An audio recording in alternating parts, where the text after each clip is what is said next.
second special council meeting regarding budgets. So would you please join me in the Pledge of Allegiance?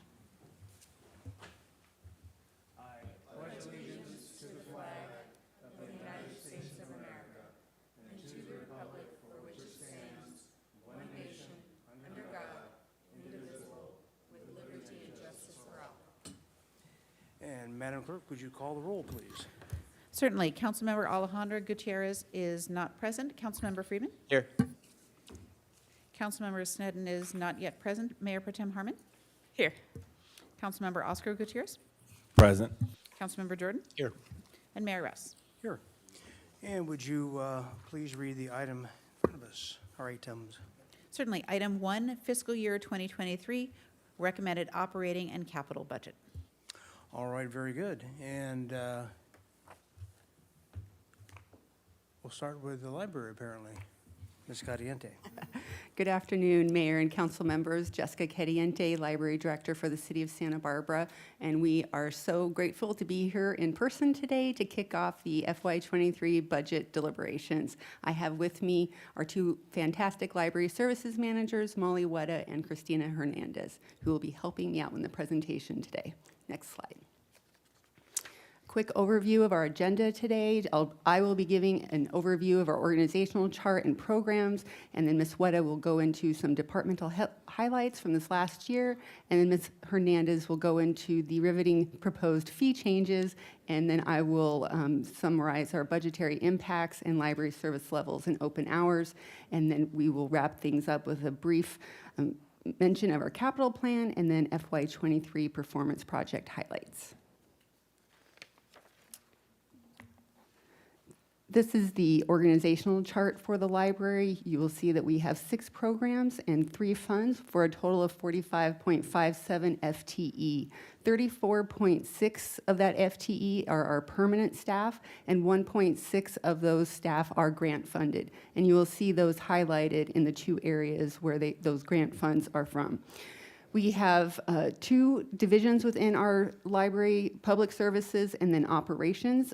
Ms. Hernandez oversees the operations, which is budgets, security, IT, as well as our custodial contracts. And then Ms. Wetta has everything that's public facing. And you'll see below Ms. Wetta, the supervising librarian, Ahmad Mirza. He oversees outreach, Eastside Library, and he'll be taking on Montecito in the FY23 fiscal year.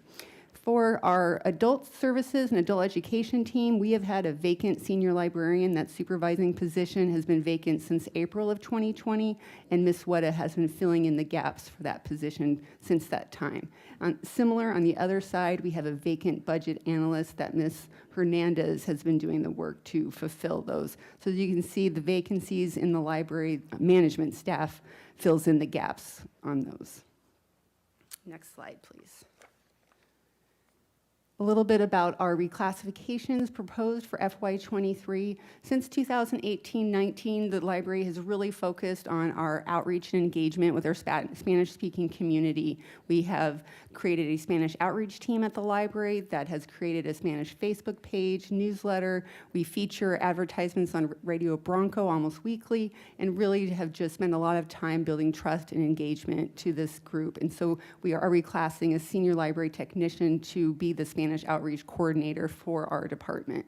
Similarly, we've had a senior library technician who's been overseeing all of our different marketing and branding strategies at the library. I hope you've seen over the course of the last few years an improvement in all of those areas, and so we are proposing to reclass a senior library technician to our marketing coordinator.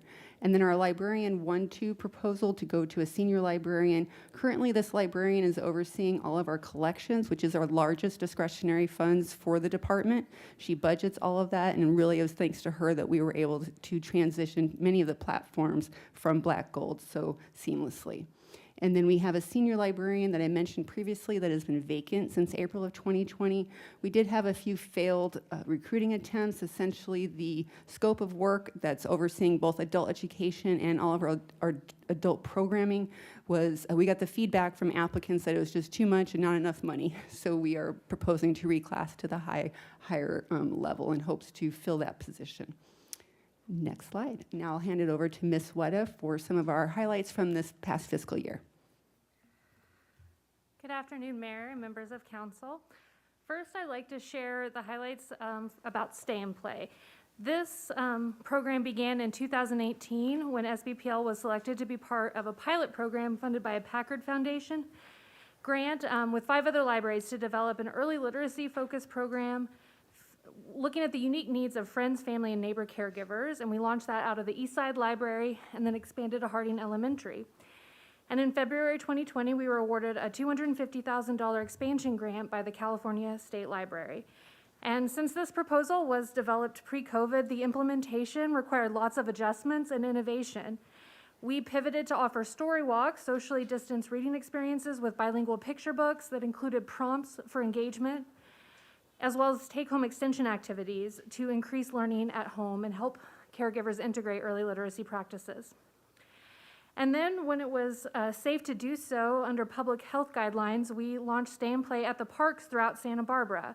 We were further able to develop the program at sites such as the Santa Barbara Zoo, Moxie, and the Botanic Garden, bringing many families who had not previously had access to these educational institutions to these sites and introducing new families at these educational organizations to library resources and programs. These collaborations have been so successful that Moxie is continuing to fund admission for Stay and Play families at their monthly Toddler Tuesdays in which the library participates. And we've provided professional development for their staff on early literacy and engaging young learners, and they're bringing hands-on STEAM programs to our special events. Another critical component of Stay and Play is our caregiver support and education, which we adapted to virtual caregiver classes on Zoom presented by SBPL staff and other guest experts in the field, focusing on topics such as school readiness, music and early education, and starting a childcare business. And all of these were offered both in English and Spanish. It was such a success, and there was so much interest, particularly with Spanish speakers, that we expanded the introduction to childcare business and led a collaboration with Women's Economic Ventures to offer a full 4-part workshop focused on the business side of childcare. A needs assessment showed that there was nothing similar being offered in the county, especially in Spanish, and as we all know, our community is in dire need of increased availability of childcare for young children. These workshops will be repeated both in English and Spanish, even though the grant period has ended. Ultimately, this program was so successful that it's now been modeled by some of our partners, such as First Five and Early Childhood Resource and Referral in North County, and is also being adopted by other libraries throughout the state. Next slide. Small business support. In the fall of 2021, we were named Weave Partner of the Year due to our long-term collaboration teaching business databases to Weave students and offering one-on-one Reserva librarian consultations and using these resources to support our local entrepreneur community. And through our collaboration with the SBCC as part of the Adult Education Roundtable, we were able to expand our grant-funded ServSafe program to include management training. Eastside Library is the site for these classes, and the grant supports scholarships for class tests and course materials. This benefits job seekers as well as local businesses who would struggle to pay for employees to get these required certifications. Next slide, please. Career Online High School. The state library offered scholarships at a discounted 3-to-1 ratio instead of matching just 1-for-1 this past year, which made it possible for us to expand this program. We've had 6 graduates to date, and while all of their stories are powerful, I'd like to share just one. A young single mother of 4 focused on nursing in the program and has since obtained a job working in hospice, and since graduating is enrolled at SBCC with plans to pursue a 4-year degree in nursing. She shared that she was able to reach her goal of furthering her education thanks to this program, got a great job so she's able to support her family, and that the program helped her learn many things that she didn't know before, such as saving money, maintaining good credit, that will help her succeed in life. These are the life-changing programs that come out of our adult education services. This program serves the entire county, and we've had participants from Carpinteria, Santa Maria, and Goleta, in addition to Santa Barbara. Currently, we have 3 active students and 7 remaining scholarships. Next slide, please. This past year, we received a grant to update our wireless internet to the public at the library. The state grant covered the cost of the equipment, which was completely necessary because as we closed our building during the pandemic, we were experiencing failures in several areas, like the upper level teen area at Central Library. Library staff coordinated the installation and upgrade so that it now functions properly, much to the relief of many people who use our public Wi-Fi for work or school. Next slide, please. Our Spanish language programming and outreach, as Director Cadiente explained, we've really been focusing on this over the last couple of years, prioritizing hiring Spanish-speaking staff and adding the Spanish newsletter and phone line. And despite the challenges of the pandemic, we've been able to continue targeted programming and outreach to better serve the significant population of our community who speak Spanish as their first and sometimes only language. We received permission from Joy Harjo and her publisher to translate a selection of her poems into Spanish and have them printed locally with Gunpowder Press, ensuring that the Spanish speakers could participate in Santa Barbara Reads. We also received a California Humanities Library Innovation Lab grant focusing on integration of Latin American immigrants into our own community. We produced a cookbook of local immigrant recipes, hosted an Afro-Peruvian band outdoors at the library, and curated an art show featuring Latin American artists. We've also been participating in an ongoing needs assessment targeting how we can best serve the neighborhood in the East Side Library after the renovation of that facility in 2020. By working with partners and neighborhoods, local residents, staff have completed many focus groups and surveys. More than half of those that we met with weren't currently using the library, and 25% of them didn't realize that the programs, collections, and services offered at the library were free to the public.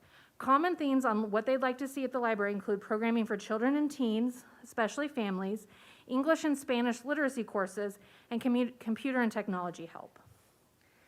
Next slide, please. And then we'll wrap up the highlights with our collections.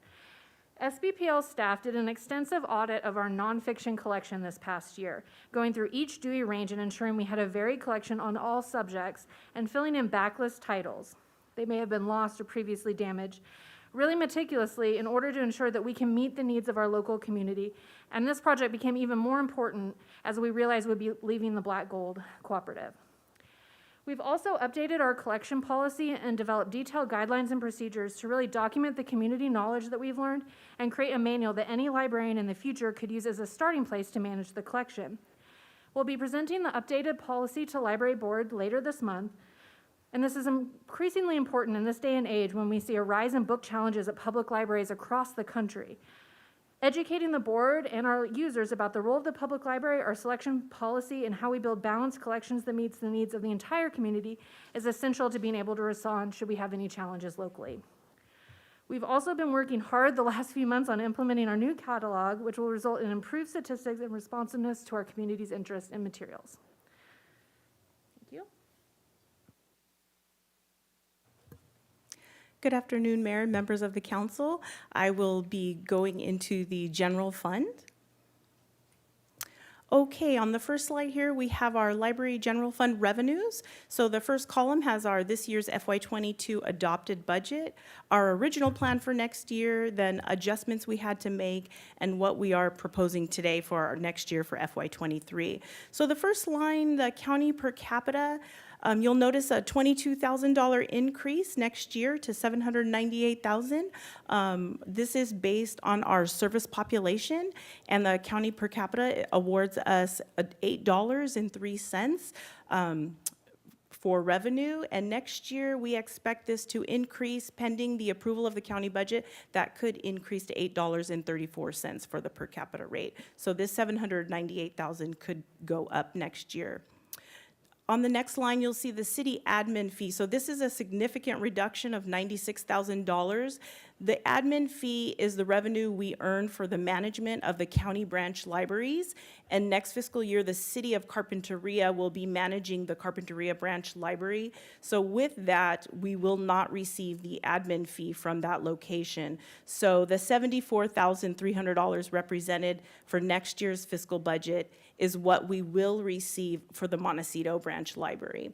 And just a note that the county of Santa Barbara has placed a 25% cap on the admin fee for 25% on the expenditures of what we can charge for the admin fee, and that does not include the allocated costs or city overhead. So over the years, as costs increase, there will be a limit to what we can charge for the management of those smaller branches, and we will not see a full cost receive a full cost recovery. Grants. Now, you'll notice that grants is zeroed out for fiscal year '23. We do place a high emphasis on applying for grants, and we do rely on grant revenue. What we did is over the past few years, we've been moving our grant revenue and scheduling it in the miscellaneous grants fund rather than the general fund, as many of our grants carry over the course of several years. So we're just moving it to a grants fund rather than keeping it in the general fund. And rents, we do have some venue fee increases that we're proposing, but the library will be under construction for part of next year. So we do project a decrease in rentals for next fiscal years, as well as some donations. And service charges. Service charges are things like our copier fees, our book sales, things like that. We are proposing a new charge next fiscal year in library merchandise, which I'll speak to that in just a moment. And so we hopefully will see an increase in $4,350. And then library fines and fees. This is something that has been trending downward over the years. We no longer charge library fees and fines, but we do charge for the replacement of items if somebody loses or damages an item. So while the revenue is expected to go down, we do expect to see at least $18,000 next year. And along with our revenue, I will like to discuss our proposed fee changes for fiscal year '23. This is just a general overview of those proposals. So our lost materials will be impacted, library merchandise, and we are also changing some of the fees associated with our venue rentals, our exhibit spaces, as well as the equipment and use of those spaces. So the first change is our unreturned or lost material fee.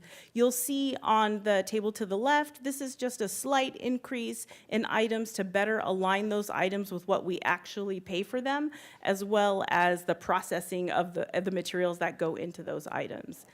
On the table to the right, we have added Library of Things. We've added more tiers. We've added some lower cost items at $50, as well as a more expensive item at $300. So we just added additional tiers. And Library of Things items are your kind of non-traditional materials. So like you could rent a musical instrument or a telescope from the library. That would fit into the Library of Things. Library merchandise, this is new for us. The library receives many, many requests. Why don't you sell library branded bags and mugs and things like that? So we are actually proposing to add some library merchandise with a range of bags, some for just general everyday shopping, others are more expensive canvas bags. We would like to add baby onesies and things like that. So we are proposing a tiered system, and we will place items in the tier based on their actual price as well as on a 20% profit. Our venue fee changes. So we've seen a rise in costs in maintaining venues with cleaning. We've also compared our venue prices to other outside agencies around the county, also including Parks and Recreation. And what we found that the library venues are significantly below market value. So we wanted to increase some of those venue charges while still making sure that they are accessible to all groups in the community. And that's why we're also proposing to replace the co-sponsored rate with a nonprofit rate. This means that all nonprofit groups will be able to get the reduced rate whether they are co-sponsoring an event with the library or not. And here are our venue fee changes for for-profit groups. So all of our spaces went up incrementally, ranging from $25 to $100. And so you'll see the fee increase in column 2. That is for the minimum 3-hour rental fee. And then the last column shows each additional hour. This is just basically a third of the 3-hour rate.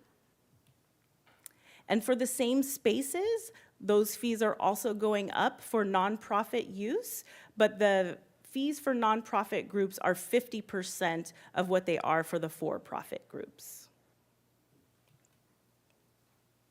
Refreshment fees. So based on some quotes we received from custodial, cleaning fees have increased. So we wanted to incrementally also increase our fees to different library spaces if agencies request to serve refreshments at their events. So you'll see those, what we're currently charging in fiscal year '22 and slight increases in fiscal year '23. We also added lower and upper library plaza to this fee schedule. Once construction is complete, we expect many event rentals in those spaces, and of course, people are going to want to serve refreshments in those spaces as well. So the only place that doesn't have a fee is our tech lab. Because of the equipment in that room, we do not allow refreshments to be served in that space. And setup fees. So this is also new. We get many requests from agencies and individual groups for library staff to set up the room for them. And so to offset some of the costs based on staff time, we've added in $30 or $90 increments a charge for the library staff to set up rooms for library patrons. You'll notice that the upper plaza, that's the more expensive or the most expensive one at $110. That's because of the nature and challenges of setting up a larger outdoor space.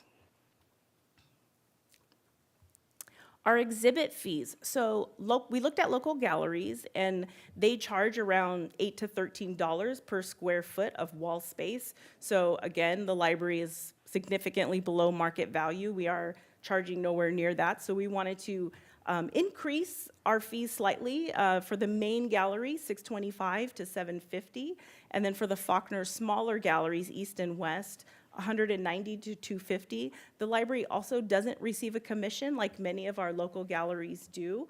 So we did want to increase the fees, but we still wanted to make the price accessible to all groups that want to display their art. Audiovisual equipment is next. So many groups request the use of projectors and laptops and other types of audiovisual equipment. Prices have increased to maintain that equipment, and also the staff of our cost time in setting it up and in troubleshooting it as well. And so here you'll see slight increases in the proposed from FY22 to FY23 for the 3-hour rental period, and then a third of that is for each additional hour. And then there's a 50% reduced rate for nonprofit groups. And now I'll go into our library department general fund expenditures. So again, our FY23 adopted budget, our plan for next year, adjustments we had to make, and then what we are proposing for next year for FY23. So the first adjustment you'll see is in salaries and benefits. You'll see a decrease in $22,699. That is a slight reduction in our hourly salaries and benefits, and the main reason we did this was to basically balance. Supplies and services, this is a significant decrease of $110,000, lowering our recommended budget for next year to $332,000. This is mostly taken up by the savings we saw from the transition away from Black Gold. We are managing our own catalog and all that comes along with that. So there were some savings that we were able to apply to balance. Our allocated costs, there's no change, so our allocated costs are just under $1.2 million for FY23. Our collections, we did not reduce our collections budget, so standing at $488,474. So we did not reduce our collections budget, but we also did not increase it. And so the demand still for print material continues to increase every year. So by us not increasing this expenditure, it will still be a challenge for us to meet that demand year after year. And social services, you'll notice a $45,000 reduction, and our recommended budget is $100,000, and this was simply a balancing measure for us for next fiscal year. And now I will hand it over to Ms. Cariente to review the departmental budget reductions. Thank you, Ms. Hernandez. Next slide, please. So first, I'd like to remind City Council of our FY22 budgetary impacts. Essentially, the library has been doing an expenditure cut for the last 7 years, and that's the column on the left-hand side. So this is what we have to cut in order to balance. In addition to that, in FY22, we had our targeted reduction measures of $265,000. And the big piece for the FY22 for us was really the hourly salaries that we had to pull from the budget, as well as the ones that we were holding vacant to meet our attrition savings. And when hourly staff are cut from the library's budget, that really limits our ability to fill in the gaps in our service model, as well as they do tasks such as our paging duties, shipment, and we end up having to pull our more expensive staff into those areas. Next slide, please. So for FY23, our expenditure cuts to balance, as Ms. Hernandez indicated, thanks to the savings from Black Gold, we were able to achieve $105,000 in savings for not having to pay into that cooperative in FY23.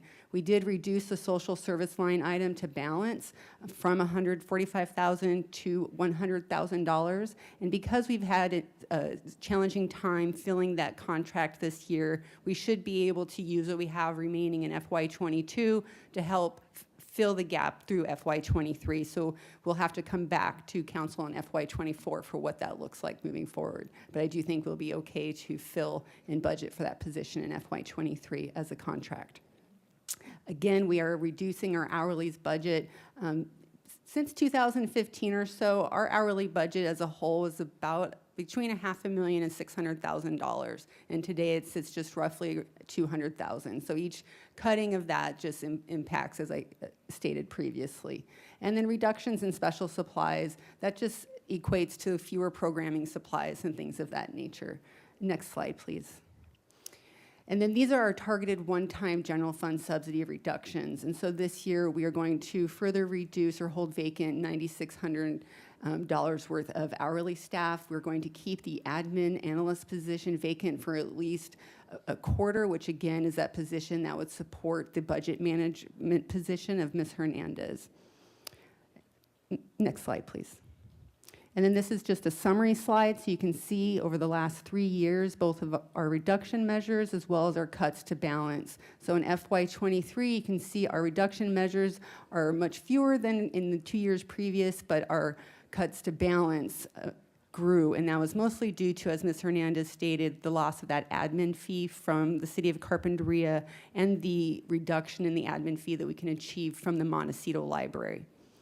And then just looking over here at what all of our revenue sources are, the general fund subsidy is about 80% of our overall revenues, with the county per capita just under 11%, and then our grants are now at 6.5%, or about $480,000 annually. Next slide, please. Now, for the ARPA discussion, I just want to first say thank you to City Council. We appreciate so much that you chose to fund the city libraries to open back up 7 days a week and 6 days at Eastside. And in going back and further crunching the numbers, it is much more challenging to open up Central Library in that it's 10 to 12 people every hour that we're open, as well as an expansion of social services and security needs. And so not having identified money beyond this one-time funding, thought that it would be more prudent to look at Eastside, putting a 32-hour position over there for 3 years. That would allow us to open an extra day at the Eastside Library. And so that would be taking about $250,000 of that original $650,000. And then we would like to work with the city administrator to identify where the $400,000 balance should go, most likely to be redistributed to other general fund areas of need, such as downtown parking. And then lastly, just want to end this section with a small discussion on social services navigation at the library. We truly see this as just another information referral process that we do. It's no different than helping the fourth grader at their mission project. It's providing information and knowledge to a certain population of our community. On average, we see 10 to 15 percent of our people in the building are experiencing homelessness, which would be between 100 and 150 people.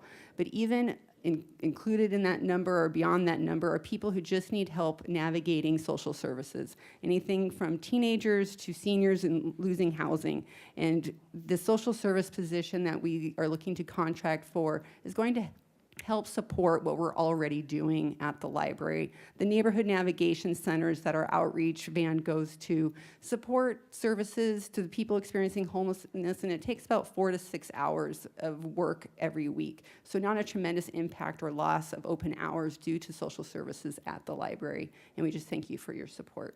Next slide, please.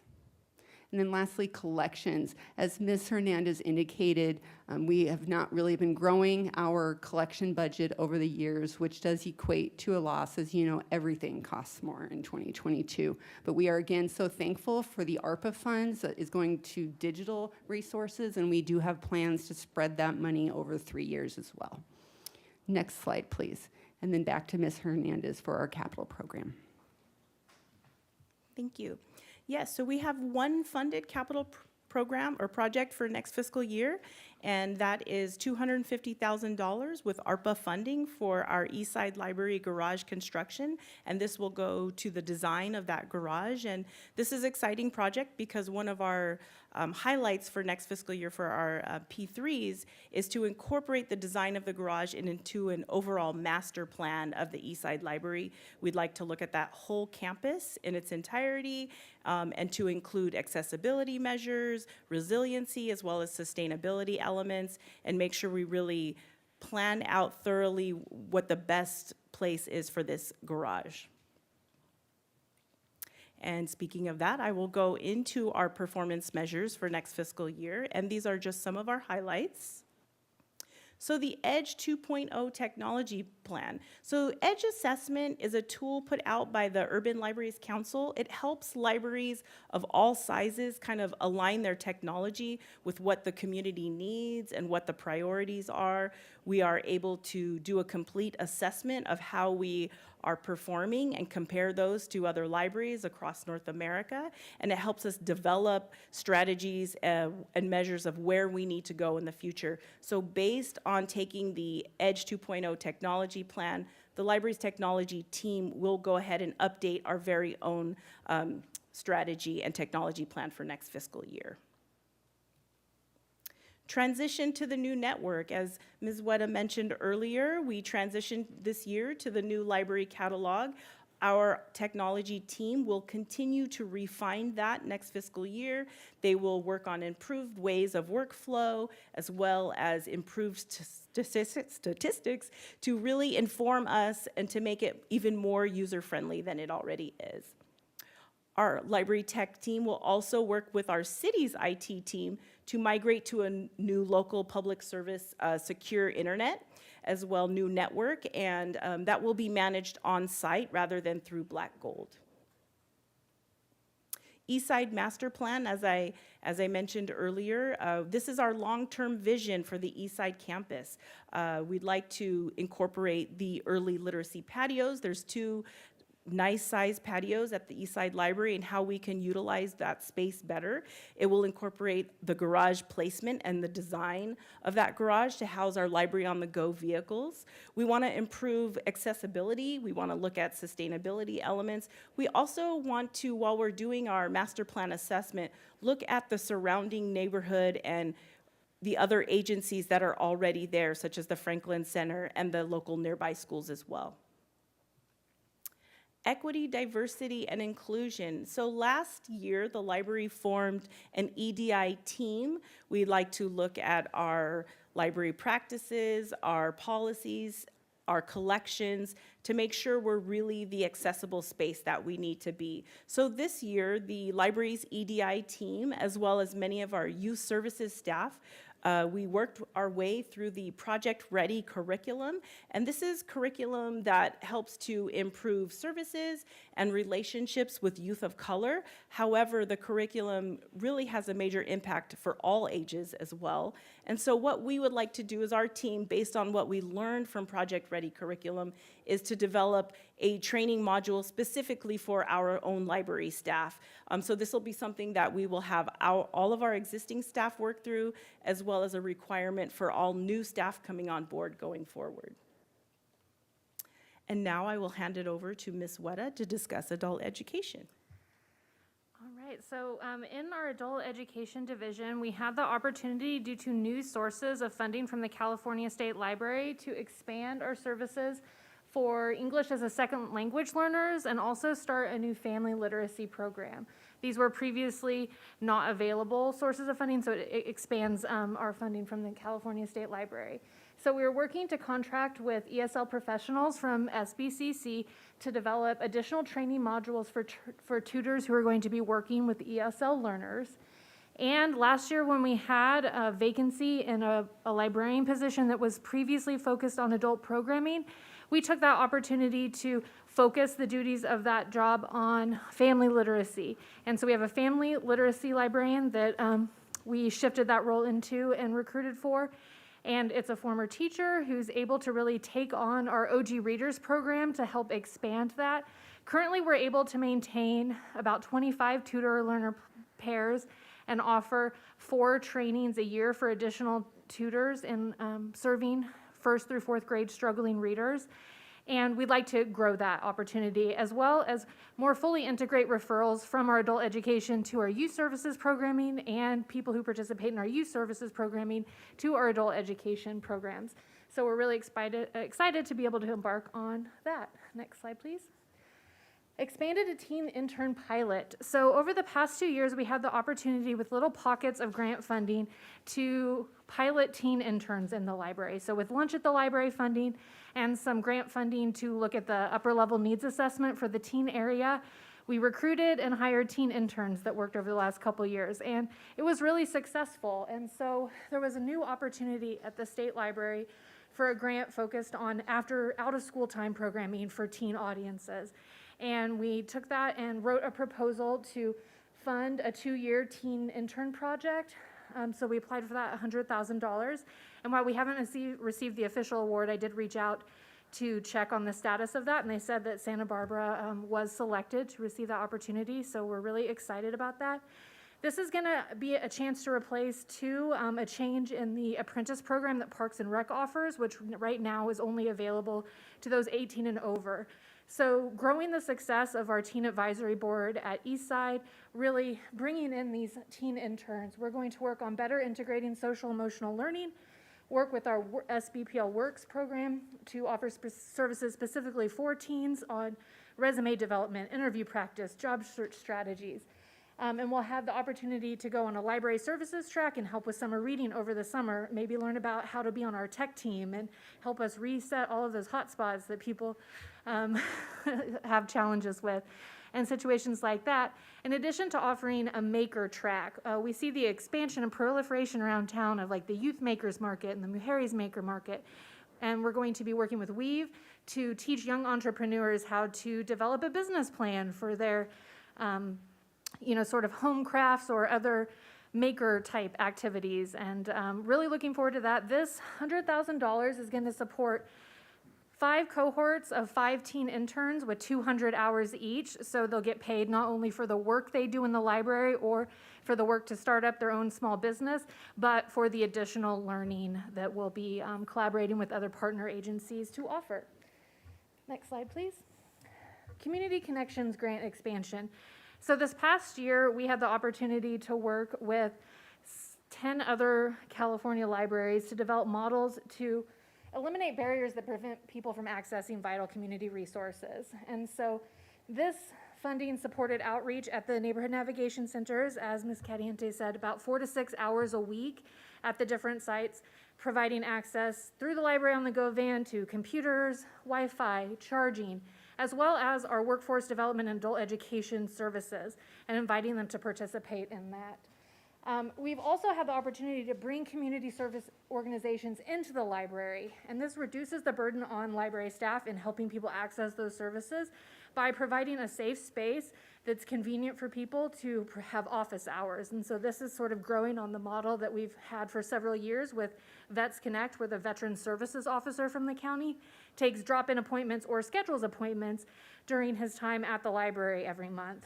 And so looking with other agencies, we've been able to invite them into the library.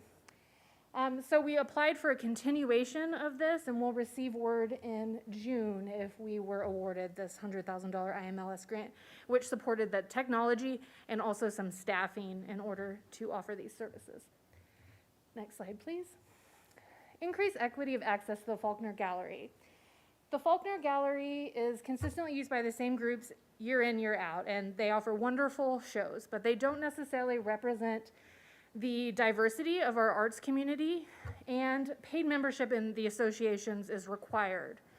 And so last year when we piloted organizing our own exhibit as part of the California Humanities Project during Hispanic Heritage Month, it was a phenomenal success, and the community really appreciated it. Everybody who participated in that, with the exception of one, was a first time they'd ever shown in a gallery. And we just want to be able to increase access to these spaces and represent more diverse voices in our community. So we're going to be working with the Santa Barbara Office of Arts and Culture to sort of develop some protocols to increase access to more diverse community members. And then our grant-funded all-electric van. We received a $250,000 grant from the California State Library to purchase an additional all-electric van. We also got a $60,000 incentive from the state for building a custom electric vehicle. And so this will be built in California. We learned a lot through our first foray into building a library outreach vehicle and are excited about the improvements available in technology. We weren't able to get a fully electric vehicle just 2 years ago.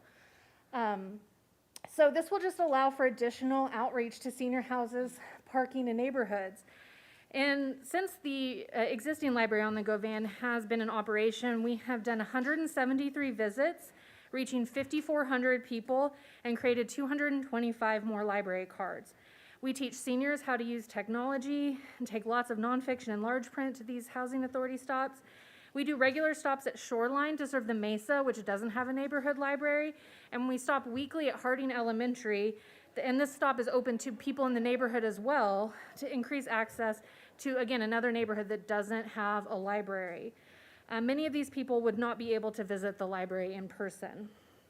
This is a really efficient way to reach more unduplicated community members, and it only takes 2 staff to bring all of the library services, whether that's books for checkout, printing, Wi-Fi, computers, technology assistance, or information about all of our other programs. We take after-school programs to Ortega Park and work with Girls Inc. and the after-school group at the Housing Authority to provide programs to them, rather than them trying to come to the library, which is logistically challenging for them. And we go to other schools and provide outreach. So it's a really efficient model to increase access to people who can't necessarily come to our building in place. And with that, we're ready for questions. Thank you. Back to council for questions. Mr. Friedman, please. Thank you. I have a few questions, but first I just want to thank all of our library staff for all that you do. It's great every time to see all the programming that we do and to be able to tell the story of the library, and I'll reserve my comments till after, the bulk of my comments till after questions and public comments had a chance to speak, but just want to show my appreciation to all of you.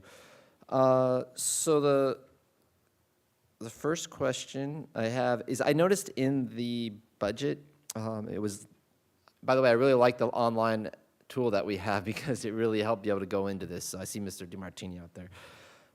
There was a line item for Santa Barbara City College. I think it was 433060.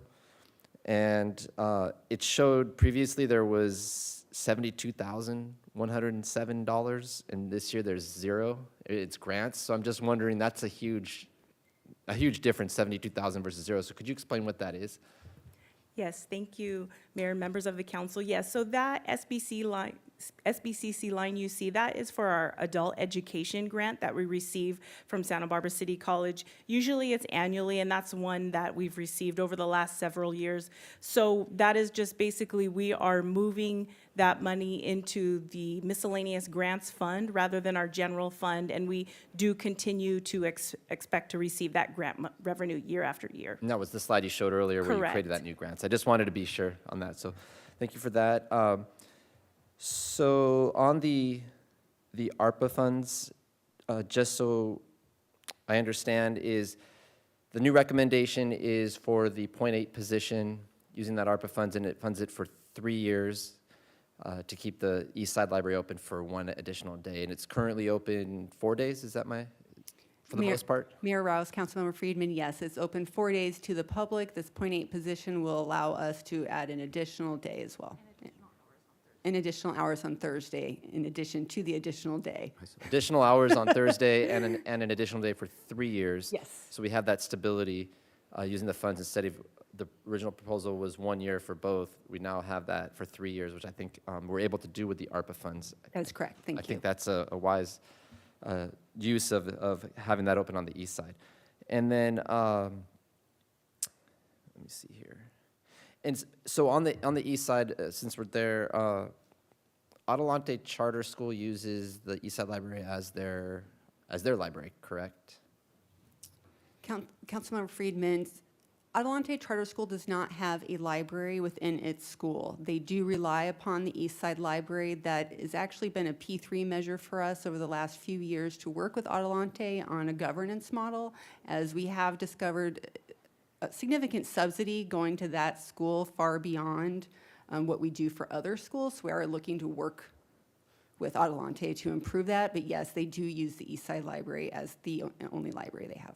Well, that's great, because I think what it gets to is how do we improve with the school district, just our services, and having more equitable where we're all contributing, and not that they're not contributing, but just having that funding model in place. Not for that, but others in general, other services that we have. So it's great that you're already planning ahead there. And then, hold on 1 second here.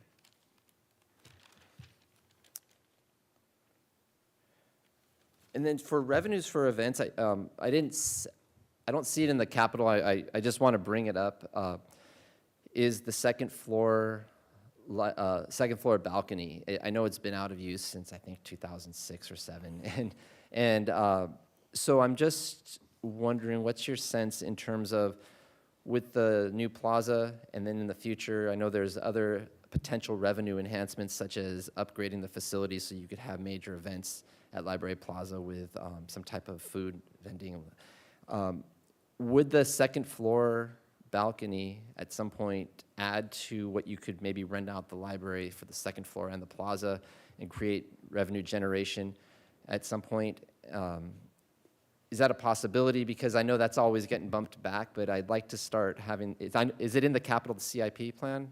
Mayor Rouse, Councilmember Friedman, it is in the capital improvement plan, and we are currently working on an upper level needs assessment that's going to encompass everything of the upper level, including that patio space. Oh, so the patio's gonna be included, and I thought it was just for the indoors, but the patio's gonna be included in the second floor? We're going to consider the design of everything on that upper level, including that patio, as currently is not ADA accessible, and whatever we do to that upper level, we would like to mitigate that issue.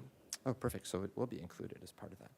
And then the last question I have is, I want to go back to the issue of the social services workers. So the contract, or the funding we had set aside for a social services worker. And in thinking about it and having some discussions, I wanted to see what the difference would be is if instead of a social services worker that would be there and you'd attract people in and kind of have like a day center type of operation in a way, because you'd be attracting people there. What if we had CityNet and we had a dedicated position to CityNet come in? So you have the individuals that are already there, but CityNet would be able to come in and they're very familiar with the services that we have and the individuals that would be there. So I don't know if Ms. Caliente or Ms. Bjork, if you'd like to talk, what would be the difference between an FSA model versus a CityNet model? Councilmember Friedman, I'm going to defer to the library staff to respond to that. Mayor Rouse, Councilmember Friedman, I'm actually going to defer to Ms. Weta on this as she oversees the program, but my understanding would be that for FSA, this is a clinical position, and we really see it as, this is not something we look to be advertising, as you can come to the library to achieve social services. These people are already at the library. So we're looking to help our staff not have to navigate all of this. And so I'm not sure that CityNet, being that they're case management workers, would be the right fit, but I think we're open to discussion on any area. And I apologize, I didn't connect with you ahead of time, but I was going through it this morning again. And I just want to make sure that we're giving you as library staff the best possible support, but also not creating an even bigger draw to the library once we get the plaza open. So I want to balance those needs because I want to make sure that your staff, I remember from 2 or 3 years ago, it was like 30% of your staff time was dedicated to homelessness and other related issues. So I want to understand those two models. Which do you think, in your opinion, from staff, would be the most effective to help you? And I would say, just before I hand over to Ms. Hueta, that since that time as well, we've brought on security. We do contract with security, and that has really helped with the incidents and the managing of the incidents. This is truly about navigating human services. Ms. Hueta.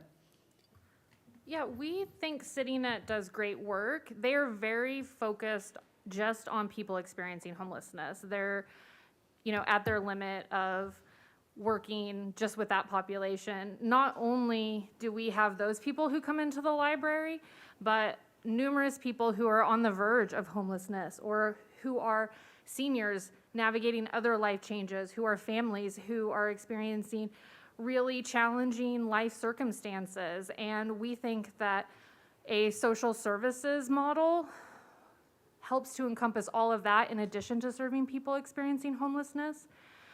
And while the library is always going to be a place that is open to people from all walks of life, as long as they can follow our rules of conduct. And that's a very bright line for us. We're not necessarily advertising people to come to the library. Now, through word of mouth, people learn that you can get help to all sorts of questions at the library, whether that's help finding a job or whether that's help finding information on through our local history resources and all of that.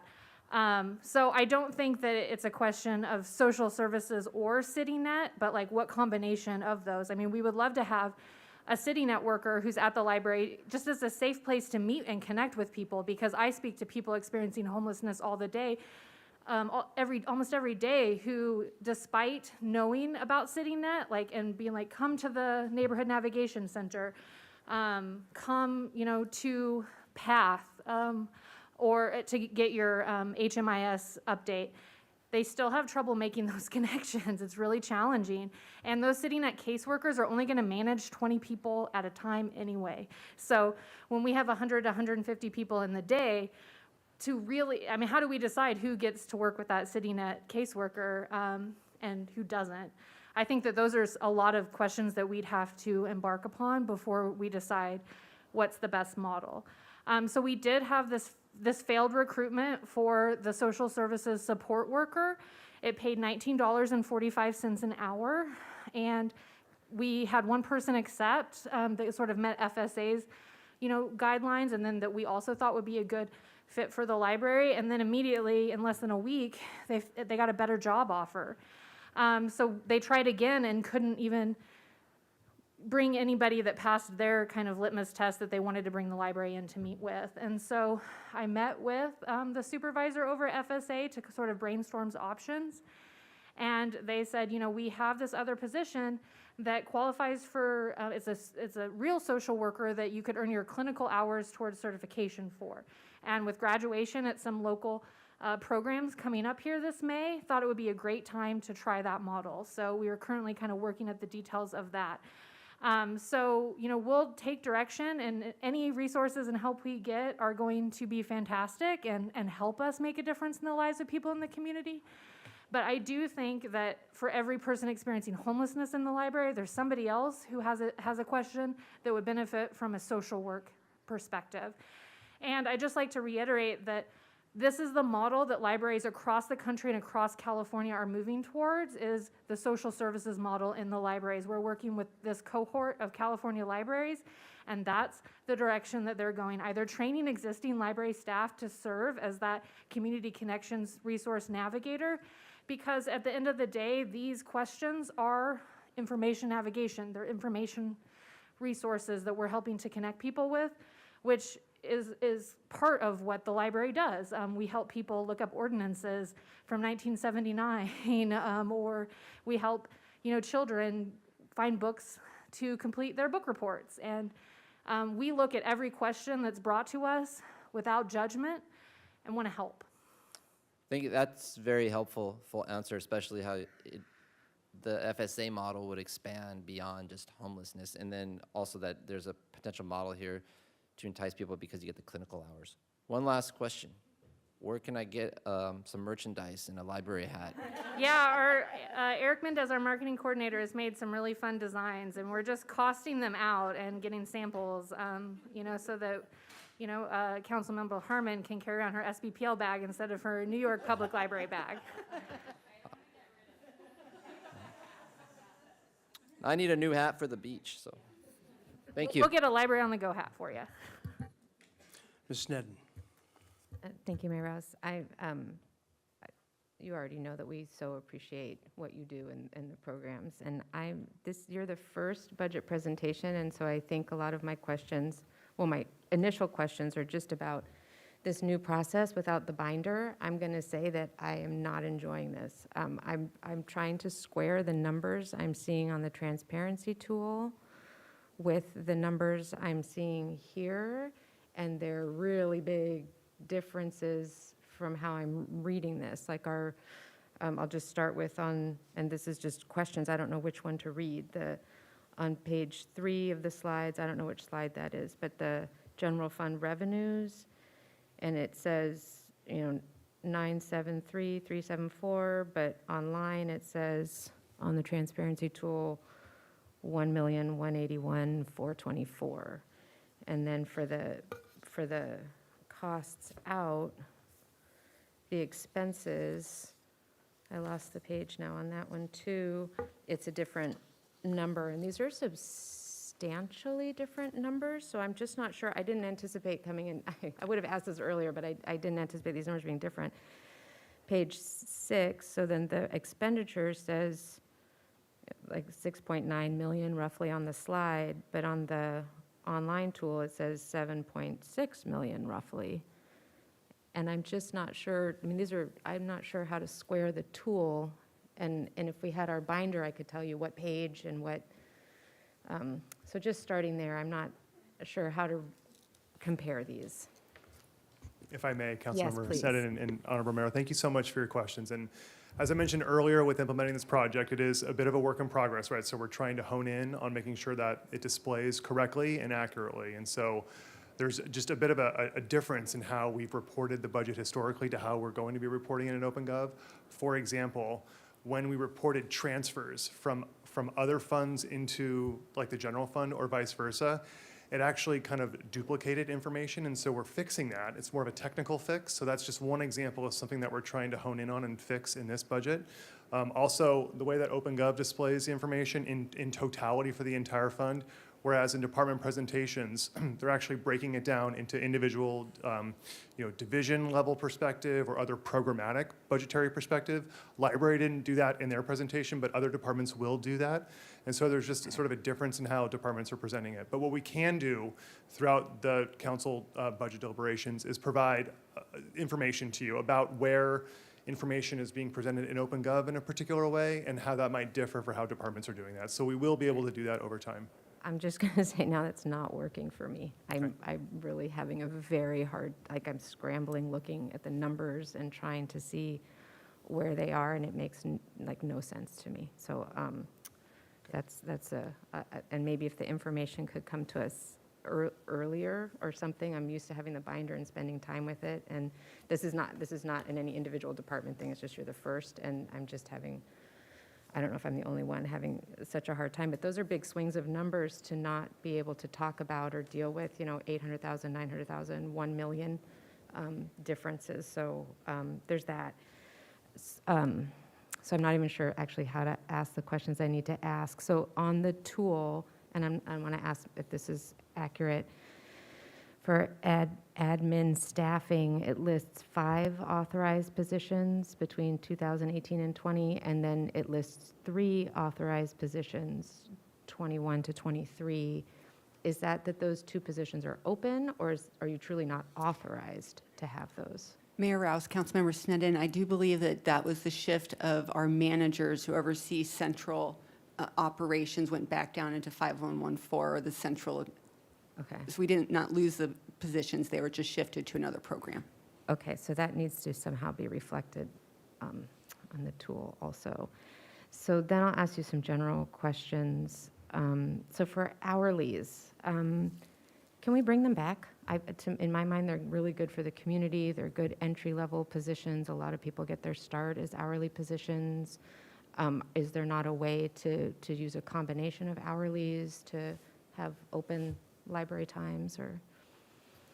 Yes, thank you for that question, Councilmember Sneddon. We really value our hourly employees. Our library pages are the backbone of the library. We could not function without them. And then we've introduced hourly library assistants back into the library recently, and then library technicians to give people a stepping stone, because from page to library technician, that is a big jump in the skills and abilities required to perform those functions. So we've kind of built that in. Previously, like 6-7 years ago, when we had that $600,000 hourly budget, basically the entire weekend staff was just 1 or 2 full-time staff and all hourlies. And so the quality of service wasn't as good, because those folks weren't at our trainings, at our daily huddles during the week. They didn't have time to read email and learn about changes or updates or new programming, because they clocked in at 1 o'clock on a Sunday and were expected to be on a service point right at 1 o'clock. Those doors open and hundreds of people walk in, and they're going through them faster and faster. It takes about 240 to 360 hours, depending on their previous experience, to train a library technician to do all of the many functions that we expect them to do in the library, to learn all of the different troubleshooting on the copier machine and making computer reservations and operating the ILS in order to answer people's questions about accounts, and to find all of the information in our numerous online databases and resources to be able to answer questions about using them. So it's an extraordinary investment in our staff time to train these individuals. And then, like you said, it's a great entry-level position. Once they get all of these education and skills, they go on to another job.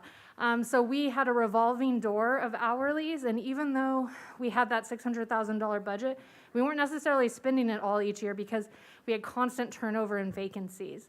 So over the past couple years, as it shrunk, our training modules have really grown and expanded, and we have a spreadsheet of all of these different training duties that we break down, and our circulation supervisor manages that. And we only have one circulation supervisor, so she does really great at handling the 6 to 15 hourlies that we've had the last couple of years. But once you start expanding that and doubling or tripling the number of those individuals, accounting for all of that, it was challenging, and the in-level service to the users of the library wasn't as good as it is today. And so that's the trade-off. We want to find the balance. We ran 5 or 6 scenarios looking at that $650,000 number on how to achieve open hours, and a lot of the scenarios had increased hourlies, and some had less, looking at the different models. And so we'd be happy to go into detail and answer more questions about that, but those are sort of some of the challenges in our thought processes on looking at that. Thank you, and I understand that there's no way to train an hourly trainings to become a librarian. I mean, there's a very big difference there in the expertise. Just looking for how we can have more open hours, but I'm understanding that a supervisor then needs to supervise those hourlies, and that's a need in and of itself. The ARPA, the $600,000 in ARPA funds, I suppose, are you considering that as that's going at all towards extended open hours, or is it just because you can't use it to have the full position and to be open in the way that's the best of what you would want, that it's better to just not? Is that what I'm hearing? I just want to, Mayor Rouse, Councilmember Sneddon, in looking at the totality of everything happening at the Central Library over the next 15 to 18 months, being that we're going to be under major construction, for one thing, and so we're going to have a lot of disruptions to our operation regardless. And so thinking about that, and we're going to move all of our staff during this time, and that there are other needs within the city that we wanted to lean into East Side, which is a much easier operation to expand and enhance than the Central Library. So yes. thank you. And then just your sort of thinking about how you're balancing hours open versus programs offered. I mean, there are a lot of questions about like if Library on the Go is out working and if that means that instead the library itself isn't open. How do you balance those? Ms. Hernandez, will you go back to the organizational chart? I think this might help. So if you can see under Ahmad Mirza, our outreach team has one person within it. And then that individual is usually supported by an hourly staff or a full-time library technician going out into the community to provide services to unique users, as Ms. Sweta explained during the presentation. In addition, this work, when we go to the NNCs, it's really helping us establish our guidelines and set of behavioral rules prior to those individuals coming to the library. Because we're making relationships with them, or perhaps they cannot come to the library because they cannot abide by our rules of conduct. So it's really helping mitigate that behavior issues as well with that work. There's always a balance between program services and open hours. But we believe that there's a diminishing return on investment with more and more open hours, especially as we're still trying to figure out the role of social services within the city and our responsibility to that. And we look forward to the ad hoc work that you all will be doing to help bring the county into that conversation. But all of the services that we provide are not duplicated within the city.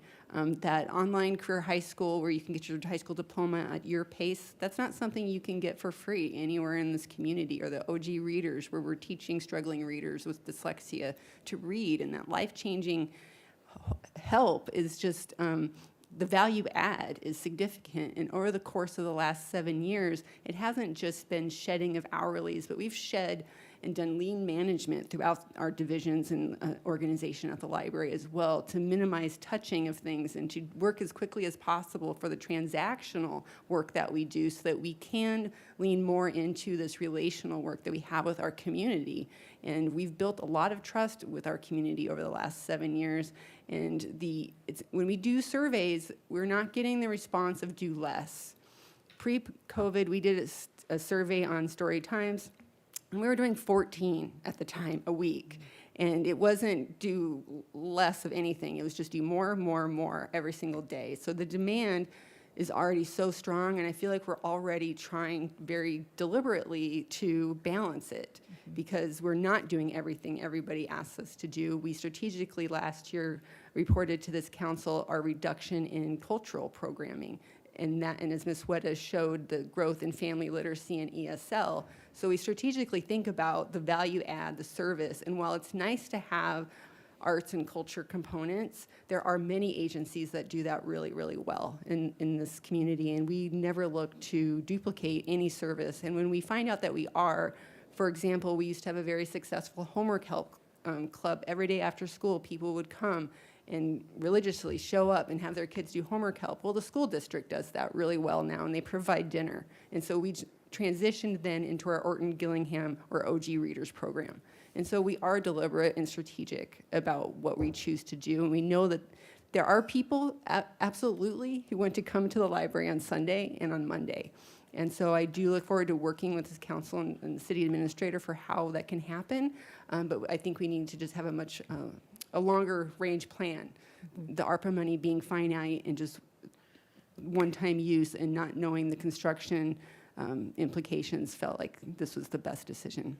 Understood, thank you. So just, it sounds to me like it's more into sort of like satellite services of the library, but that they aren't necessarily happening at the physical location of the library? They do happen at the physical location. We have an adult education division, and as one of the slides showed, the grant funding at being close to $500,000. So that really is filling in the gaps for a lot of our programs that we're doing. The 1.6 staff that go out to support NNC work or stay and play work, those are grant funded in our temporary positions within our position control that go along with that grant. And so all the rest of the positions are funded through either the county or general fund. Ms. Weta, did you want to add anything more about the grant? Yeah, thank you. I'll just add that the programmatic elements that the library offers is the only thing that we can really get grant funding for. All the grants support programs and services and not general operating open hours.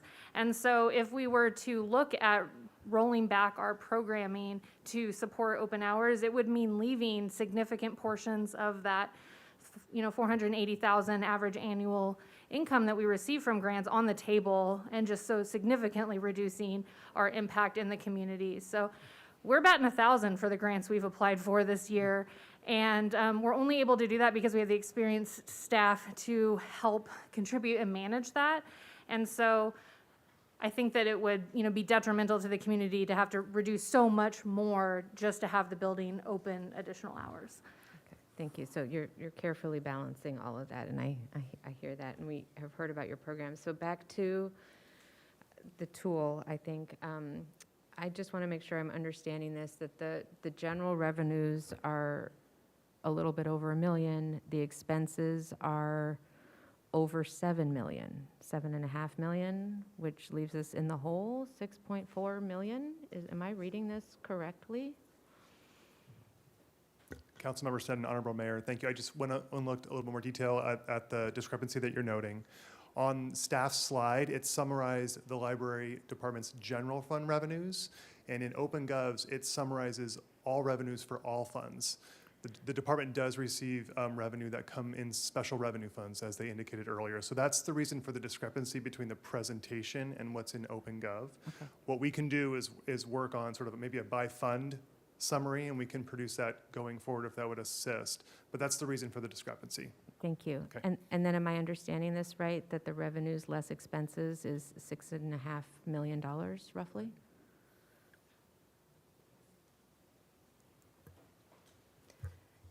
Yes, thank you. That is correct. Where does that come from? So what is not reflected in our revenue is also the subsidy that we receive for general fund. So our revenues are usually significantly lower than our expenditures, but what's not reflected is this general fund subsidy. Okay, I'm so sorry to keep asking this. So it's just a bottom line question. So the library revenues are like 1.1 million. The library expenses are 7.6 million roughly. So the revenues less expenses of like roughly $6.5 million, that comes out of the general fund. Is that the correct? Okay, thank you.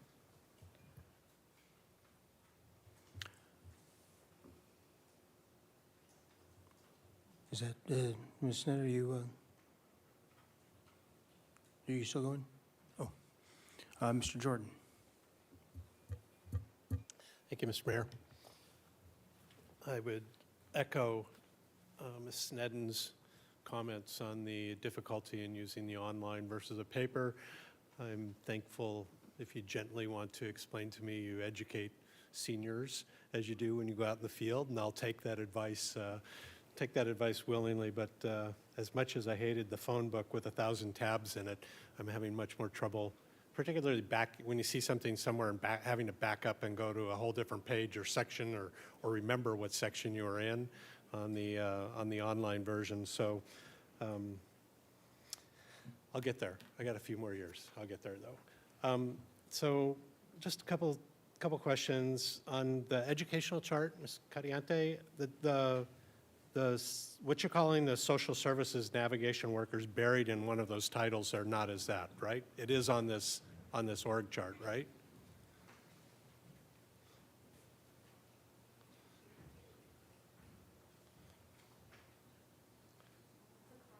All the way back to 3, I think. There you go.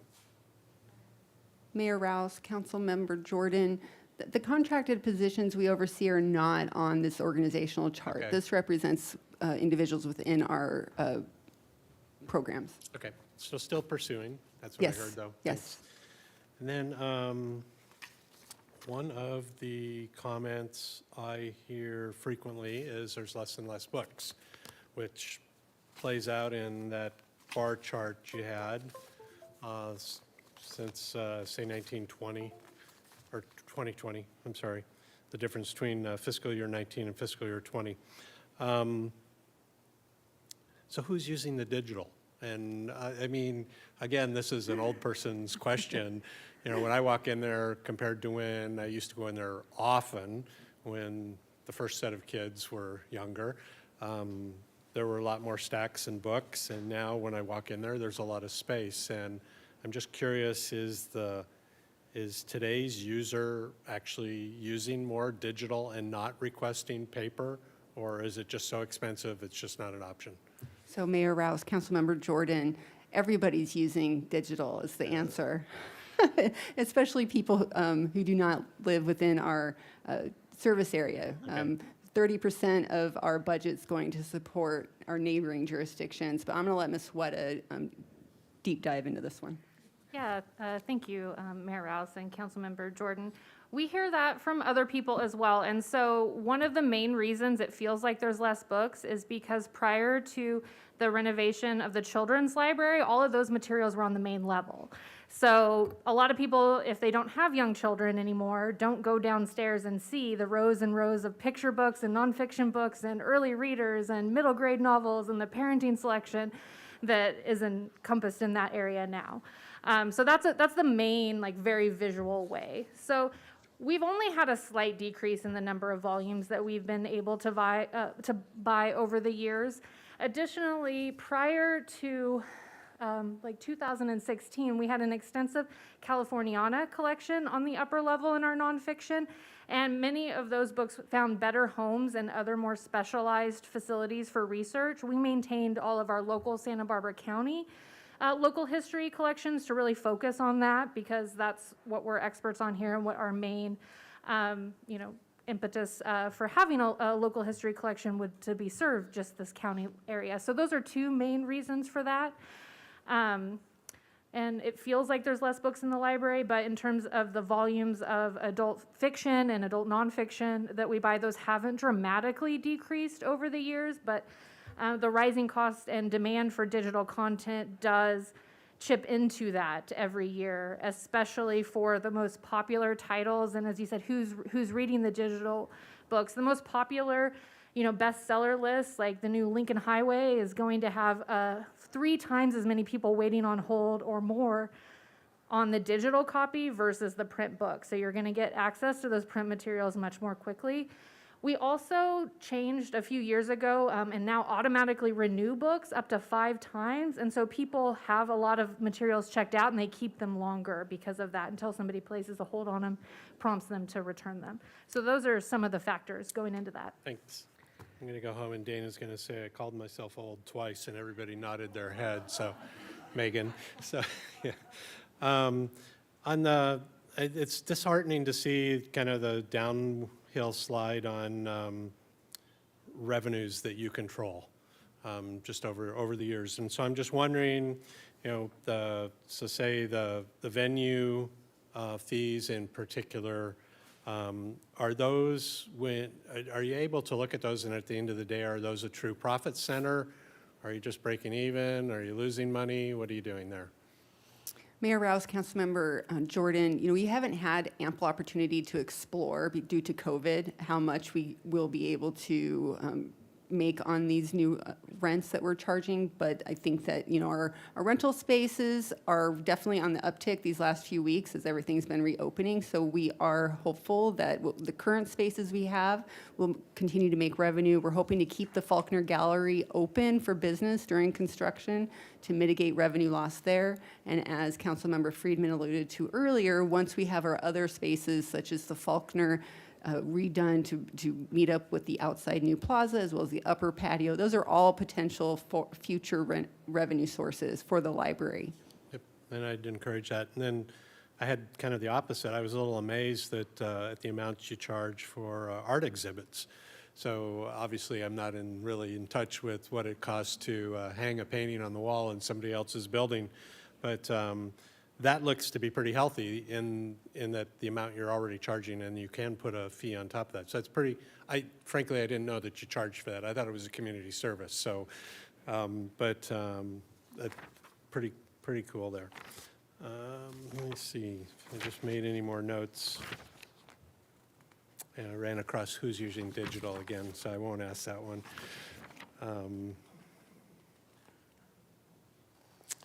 Then I'll sneak in a comment that everybody else has made at the start, and that's my level of appreciation.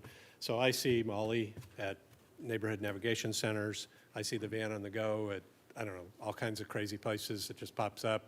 The last one was at the zoo for the, you'll have the phrase better than me, small children's talent show, talent singing show, all of a Hispanic nature. But I am just so appreciative of, as everybody else has said, of the work you do, the role you play, and where we see you constantly. So I think that's just one of the greatest things in this community. So thank you, Mr. Mayor.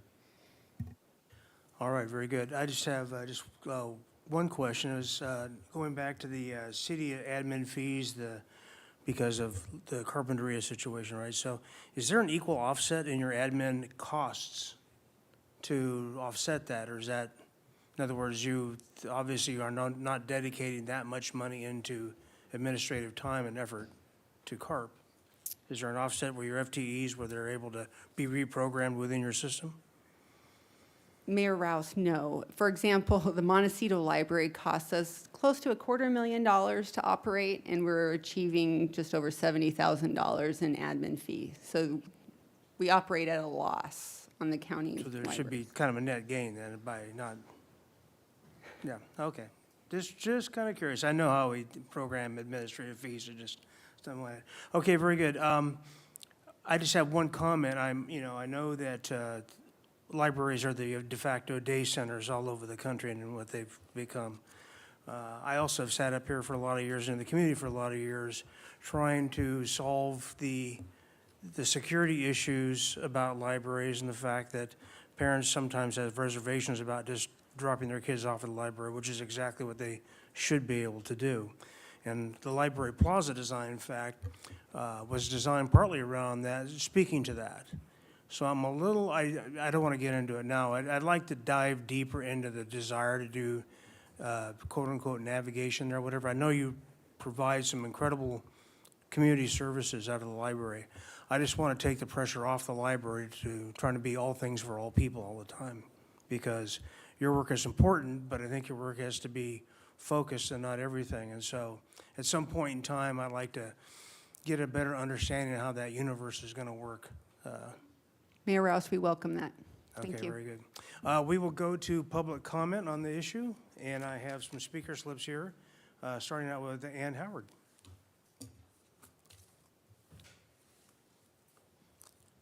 And Ms. Howard, you'll have 3 minutes, please. Good afternoon, Mayor Rouse, council members, Ms. Bjork. I'm Ann Howard, board president of the Santa Barbara Public Library Foundation. I've been here before, you know, and I think today it may be my last time because my 6-year term is up in June. So I'm here to say thank you. Thank you for all the work we've been able to do together, a group of volunteers and library stakeholders together with City Hall. We have become a fine public-private partnership. Not always an easy partnership, but a good one. And Wednesday, we'll be celebrating a great product of that partnership as we break ground for the new Library Plaza at the heart of our downtown. So thank you for all that you are doing to revive our city's downtown. Special thanks to Councilmember Friedman, who's been advocating for the library all this time. I appreciate that. And all of you, I know, have a deep appreciation for the library. It's good to hear. As I always say, I grew up in a little Minnesota town with a Carnegie Library, and that library was for me a great big treasure box of books that opened a whole wide world to me. But here, I've learned that our public library is much more than books. It's a treasure box of opportunity, public education, social connection, and critical, unduplicated community services. Our public library is a place where everybody's world gets a little bit wider and a whole lot better. I want you to know that's the reason our donors were willing to support the plaza. They weren't excited about pavers or landscaping or buildings or books. They were thrilled to know about the many ways that our library reaches out to our community with 21st century library programming. You've heard all about that programming. I don't need to list any of it. All of this has been accomplished in very recent years with efficiency audits and streamlining that have saved the city money. So thank you now for working with the library to find a way to begin to reopen at least one additional day at Eastside so that this critical work can continue. The need to fund full reopening at both libraries remains, and I hope we can continue to work toward that. To that end, I would love to see a half-day workshop for the council and city staff and the library so that we can do a deep dive into what goes on at the library, what's needed at the library, all things library. I'm going to end with a quote from author R. David Lanks, who's professor of librarianship at the University of Texas. He says, "Bad libraries build collections. Good libraries build services, and great libraries build communities." So thank you for working with us to build a great library. I see it as the heart and soul of Santa Barbara, and there is no other public institution like it. And thank you for your years of service, Ms. Howard. Appreciate it. Margaret Crocco? Did I got that last name right? You did indeed, thank you. Hot dog, 1 for 1. Good for you. Often gotten wrong. Thank you. I am a member of the Santa Barbara Library Advisory Board and am privileged to speak to the council and to you, Mayor Rouse. I want to just make a couple of points. I'm relatively new to Santa Barbara and been now in my second year on the Santa Barbara Library Advisory Board. And like Ms. Howard, I grew up in a small town, but that small town was in New Jersey. And when I reflect back on the days of almost every week, I walked down to that library, took out books. I grew up in a family of readers. And I understand now, many, many, many years later, that not everybody grows up in a family of readers. Not everybody really understands what libraries have to offer, especially in 2022. And while I know that there's some tension between what the library does with programs, the grants that they go after, and this need to have the library open as many hours as possible, the thing that's impressed me in watching this library function is this level of outreach to go to communities, to families, to individuals who didn't grow up the way I grew up or that my children grew up, who really don't have an understanding of the depths of services and what is provided by way of expertise and a helping hand to all aspects of our community. So again, we're talking budget, and I know budgets are always tight, and there are many, many demands on the city's budget. But I am really grateful for the fact, first, that the library does do so much outreach because it draws people in. And that's the way I do think, as Ms. Howard said, lives are improved. And the other piece of this is just that I want to laud the members of the professional staff of the library because I've been impressed with the fact that in going after these grants, they have augmented the funding at the library, but also significantly, I think, provided professional development for the members of the library staff. As you all know, this is an expensive place to live. It's very hard, and I know you're very much aware of that, to make ends meet on many salaries in this town. So we want to recruit and we want to retain really excellent professional staff. And I think this part of the way the library functions, to go out for grants and to operate new programs, is also a significant testimony to just how professionally excellent this library is, something that all of us in Santa Barbara can be proud of. So thanks for your support. Thank you.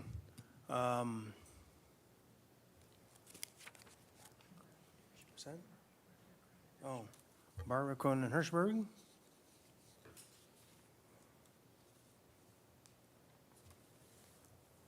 Good afternoon, Mayor Rouse and City Council members. And I'll just chime in that we appreciate any and all support that we get from the City Council. So we're not here to harangue anyone today or with their list of grievances. In fact, I don't even have any prepared speech because I just want to share something that I experienced last week at the East Side Library. And I really hope, I'm loving that plan of opening East Side up one more day because it is used by the community. It is a true community center. If you're having a bad day and you just want to be around children and families and books and activities, I encourage you to go visit. So I went in to work with one of my students that I tutor, and it was like a buzz of activity. And he's like, what's going on? What's going on? And they're like, flamenco dancing, flamenco dancing.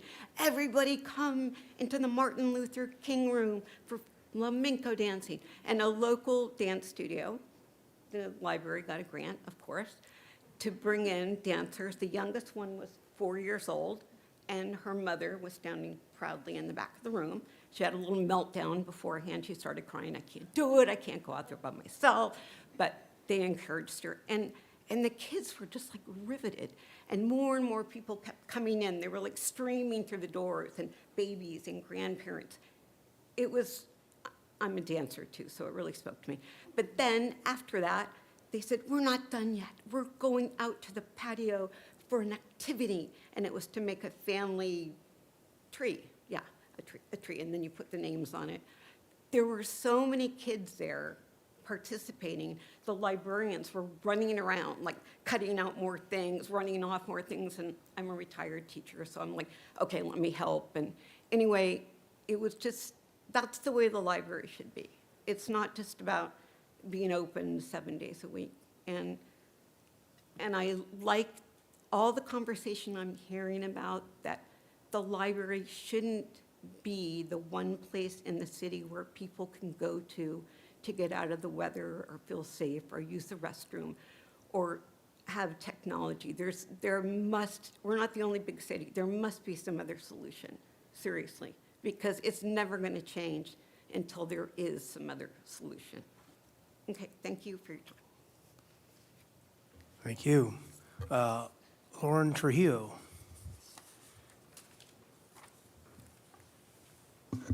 Hello, good afternoon, Mayor and Council members. My name is Lauren Trujillo, and I'm the Foundation Director for the Santa Barbara Public Library Foundation.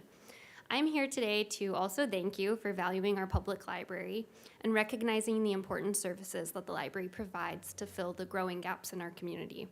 Our public-private partnership has helped to transform the library. From the Children's Library to the new Library Plaza, community members are willing to grow our library knowing that the city is invested in its vision to provide access to information and services. We have shared many times with Council the breadth of services that make our library a 21st century library. So today, I'd like to focus on the people that make this happen and the people they serve. Professional librarians are our second responders and behind-the-scenes innovators and heroes. The role of a librarian requires a master's in library and information sciences and developed skills. I personally have my MLIS and can share the value of the degree. We depend on our versatile professional librarians and access to information experts. These librarians are the backbone of our library and develop the programs that our community depends on. They innovatively find funding, they execute with extreme efficiency and effectiveness, they proactively approach pressing community issues, and operate the social infrastructure that helps save lives. Here are just a few of the numbers that demonstrate the vulnerable population served at the Santa Barbara Public Library. SBPL serves 66,831 registered cardholders. 53% of SBPL outreach serves the low to moderate income population in our community. This group makes up 12.5% of our population, or 11,500 people, that live below the poverty line at a much higher rate than our neighboring cities. SBPL adult literacy aims to serve the 14.1% of Santa Barbara residents over the age of 25 that do not have a high school diploma. SBPL is central to serving majority of homeless population as well. According to CityNet, 914 individuals are experiencing homelessness in the city of Santa Barbara, compared to 166 in Goleta or 39 in Carpinteria. These numbers are shocking and represent the vulnerable population that depend on the library. Police officers, firefighters, librarians. Our community needs to value the work of our librarians and the expertise they provide to serve our community. Without professional librarians, the library would be an obsolete repository for books. Librarians are always ahead of the time and have been putting into practice theory and vision that serve the people. Libraries aren't just books, and they aren't just about books, they are about people. So thank you for finding the funding to get the East Side Library open one more day a week. And I urge you to think about what it takes to be a professional librarian when we look at the strategy to open Central 7 days a week. Thank you. Thank you. And final speaker, unless we have, do you have me online, Madam Clerk? Daryl Schreck.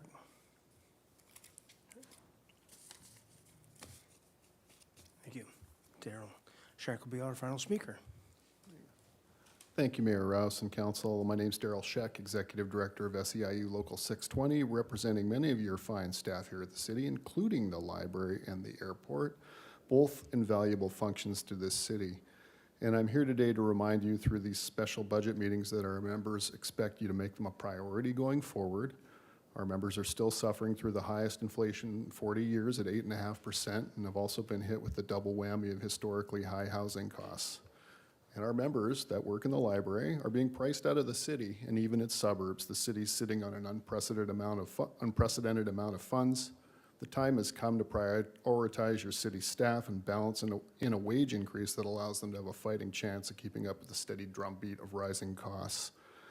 You know, my kids in Solvang used the library extensively when it was under the city of Santa Barbara's control before it went out to Goleta.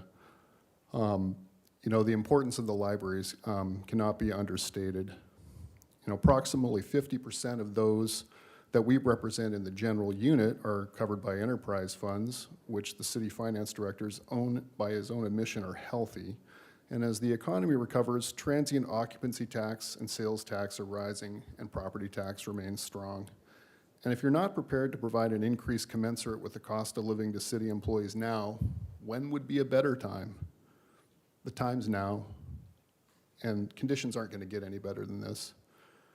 There's nothing to be waiting for. I've been through many cycles. I think you'd be hard-pressed to find a time better to permit a fair wage increase to retain critical staff, especially in the library. You know, our librarians are having a hard time as it is. You know, we're looking for things like free parking, for crying out loud, so they can go to work. You know, I've lived in this area for over 25 years. It just gets worse for the people that are working in this community. You know, we have lots of rich retirees that come in, and God bless them, they have lots of funds and they can buy expensive houses and fund a lot of development here. But the reality is the working people in this community are suffering, and we really need to take them into account. There's failed recruitments. You know, I heard the library director talk about failed recruitments. I heard them talk about a $19 an hour social services person. I mean, good luck. You're not going to find anybody for $19 an hour, and that's pretty obvious. So I'll just say this, that please think of our members as you go through the process. You've seen our members' commitment to receiving an equitable increase, and please follow through and have their back so they have a better chance of keeping city employees local, and so they have a chance to contribute to the city's tax base and also support their local libraries and their airports. And thank you for letting me speak today. Thank you. Mr. Friedman, do you have a question for the speaker? Okay. Comment? No, just comments in general. Okay, go right ahead. Thank you, Mr. Mayor. First, I want to thank again our staff for all you do, and I want to thank our advocates for the library, because it's obvious we've come a long way in our programming, and I think it shows. Back when I first started serving on the library board, it was back before there was Twitter, so if you were tweeting, it had to do with the Peanuts gang. But so the library board and the foundation have been created in the last 15, 20 years, and they've really come up and been great advocates, and I think that is a testament to where we've been able to evolve, not just the library itself, but the support of the public through those two great the board and the foundation for public participation. And I think it shows in having the council's ear and just being able to advocate for our library in a way that never happened before. So with that, what I want to also go into is just there's this opportunity to tell the story of the library and the people who work there and what they've been able to do. I think the public comment, I think what took place on the east side, Mr. Korner-Hirschberger, I think that was a great story in and of itself. It shows just the human side of the library. And so with all the things that we've done, all the different services that we have, trying to list some of them, but the stay and play, or the pack and play, stay and play, the Weave small business support, Spanish language programming and materials, the early literacy. I really like the teen internship program. It really gets our teens invested in that. We're now moving forward to try to build that teen center on the second floor, which has a lot of their input. And if you look at it, it's a generational where they start out as infants and toddlers in the children's library, and eventually they'll be able to come up on the library plaza for programming.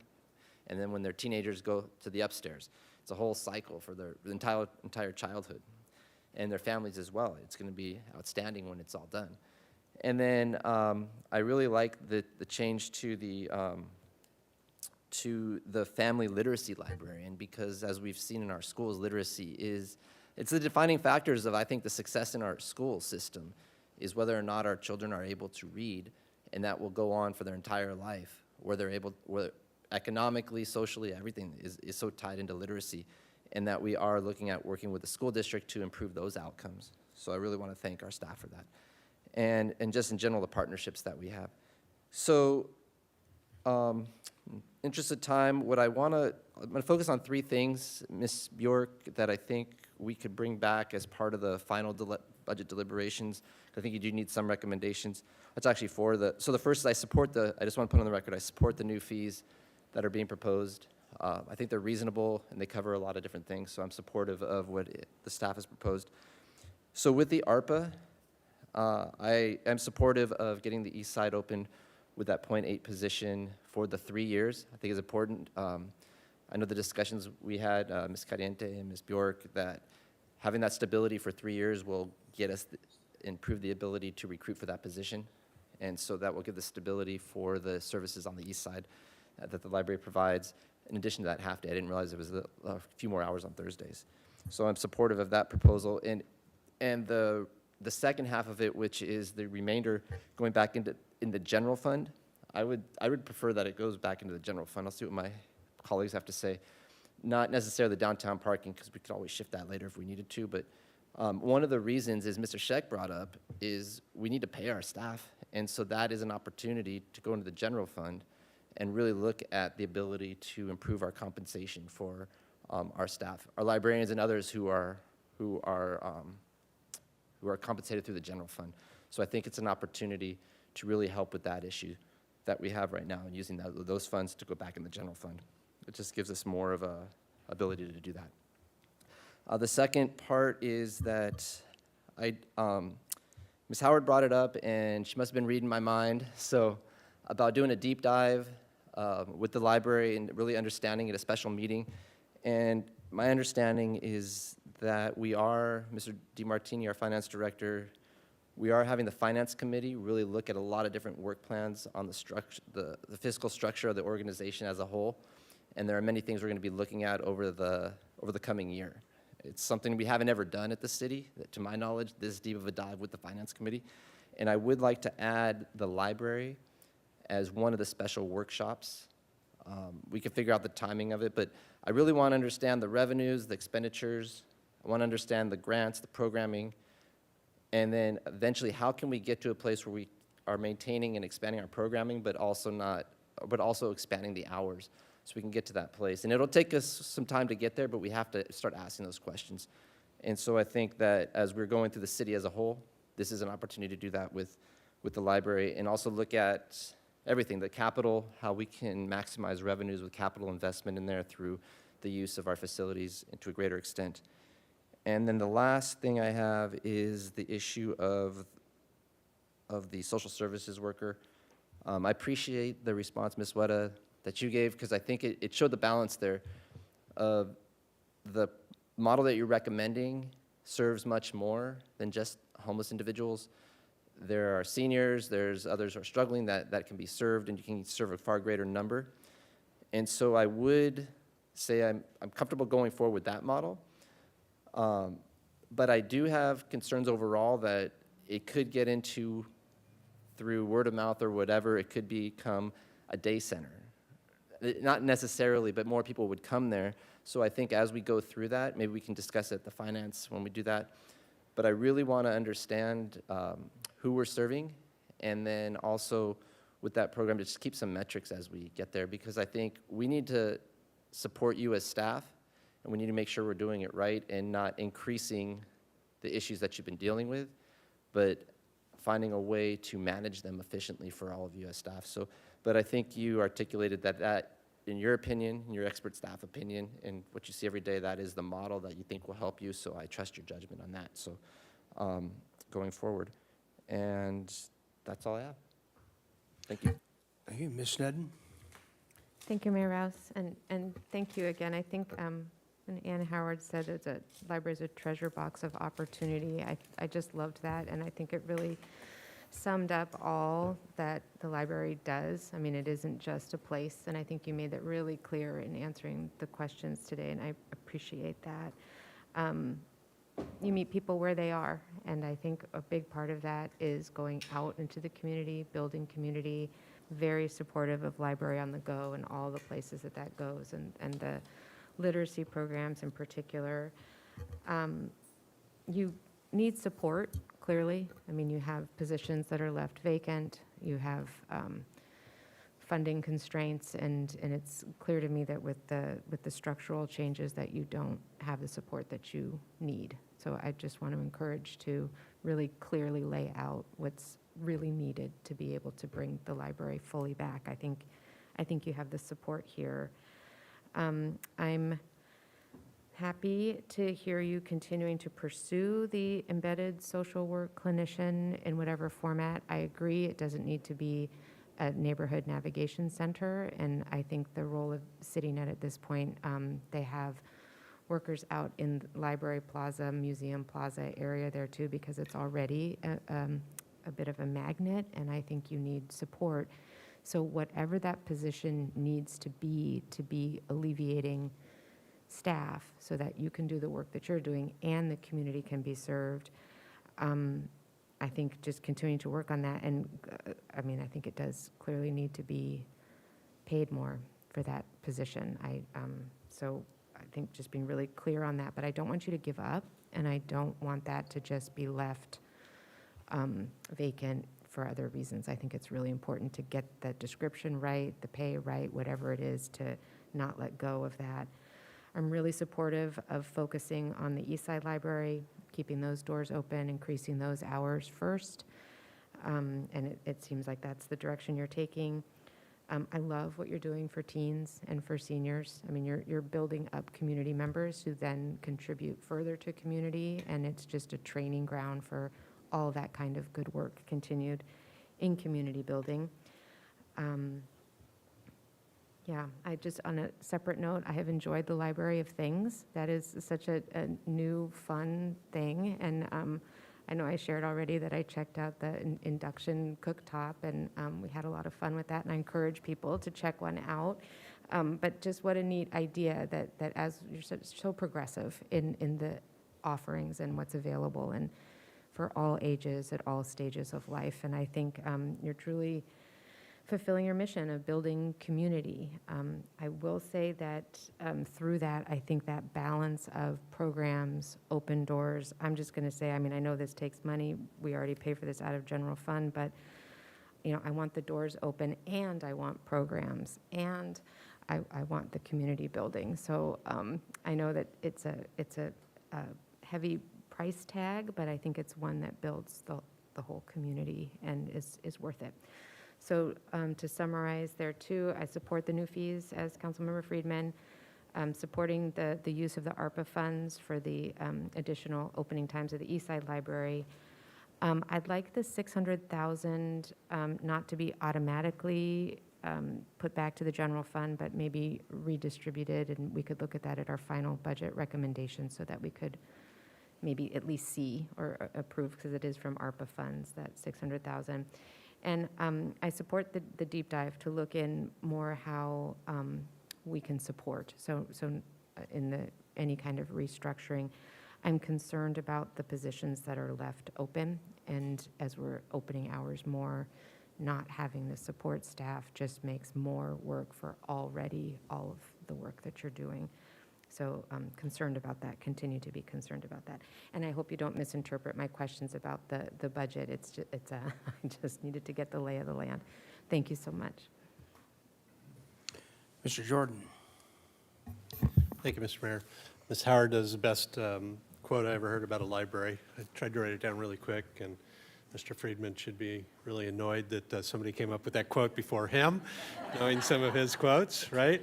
I echo everything you've heard from my fellow council members.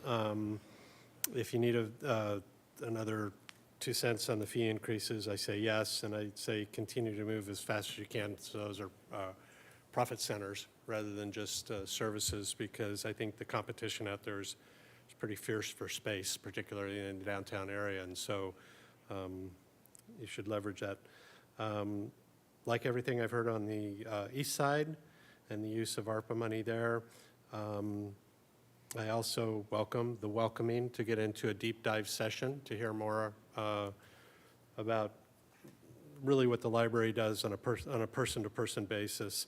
You know, somebody just used, Councilmember Sneddon maybe used the phrase meeting people where they are, and that really resonates with me. And in particular, you had another phrase in your presentation about some of those places where you track it and they're unduplicated or unique users, which is self-confirming to the need to meet people where they are, because you're not just coming to me and I'd come to the library any hour, I'll come tomorrow to the library, but those are people that for some reason or not can't or won't come to the library. And then finally, on that, the ARPA money that's sitting out there, I cannot stress my opinion more than getting to a point where that social, whatever you're going to call it person, social services, navigation person, resource person is in the library. And I would support moving whatever incrementally or whatever how amount of money you need to get into that position to get that person hired. A little over 2 years ago, one of my first impressions in a long time, because I'm in that tweener age between real kids and grandkids, was after election, an appointment to meet with Ms. Cariante as a department head, my first introduction to her, one of the few I didn't know. And it was at 10 o'clock, and so I just wandered through the Turtle Plaza and the plaza like 10 minutes early, not realizing that on a Wednesday or Thursday, the library didn't open until 10 o'clock, right? And if there were 30 people standing outside the locked door, I was literally the only one of them that did not look like somebody experiencing homelessness. Okay, so I don't think we can not let them in. I think we can regulate behavior, but we can't regulate entry. And I think it is so important to have that social service available in the library. I don't believe it would ever be a draw. I think it could only make things better, and it certainly wouldn't make things worse. So I will continue to support that as I can. And I think talking that through in a session that includes what that looks like, what it means, what it's going to do would only improve the opinion of people sitting up here to support that. So thank you, Mr. Mayor. Ms. Harmon. Thank you, Mr. Mayor. I will be very brief and just echo the gratitude of my colleagues. I love the library, simple as that. I love everything you do. My family loves the library. Ms. Cariante, I see you there almost every Saturday. I'm often in like a baseball hat, so I'm like, hey, I know you. You know, you never. I just want to very quickly, with that, I just want to very quickly go through some of the things that we've all been weighing in on. First, on fees, I totally support. I think you all have done a great job sort of balancing those things, and agree with Mr. Jordan to do what we can to keep up, because, you know, we've got to keep funding you guys. On the hours, I also agree the East Side Library is a fabulous place to start. I really appreciate that that's where you're putting a lot of energy. But I agree with my colleagues. I would love to see how we can open more and have more hours. And I think the idea to do a deep dive is a perfect opportunity for us to really learn more about that balance that you have achieved and maybe where we can lean in from our end to support you to do more hours. So I'm all in for that. I think that's a great idea, though I'm sorry to put more work on your plate and on everyone's plate. And then I wanted to weigh in on the ARPA funds question. While I am very supportive, have been since it came up and will continue to be, to get a social services employee person at the library, that's obviously necessary. I'd be interested to see how that costs out from the $600,000, but I'm very much inclined at this point to move that money into the general fund.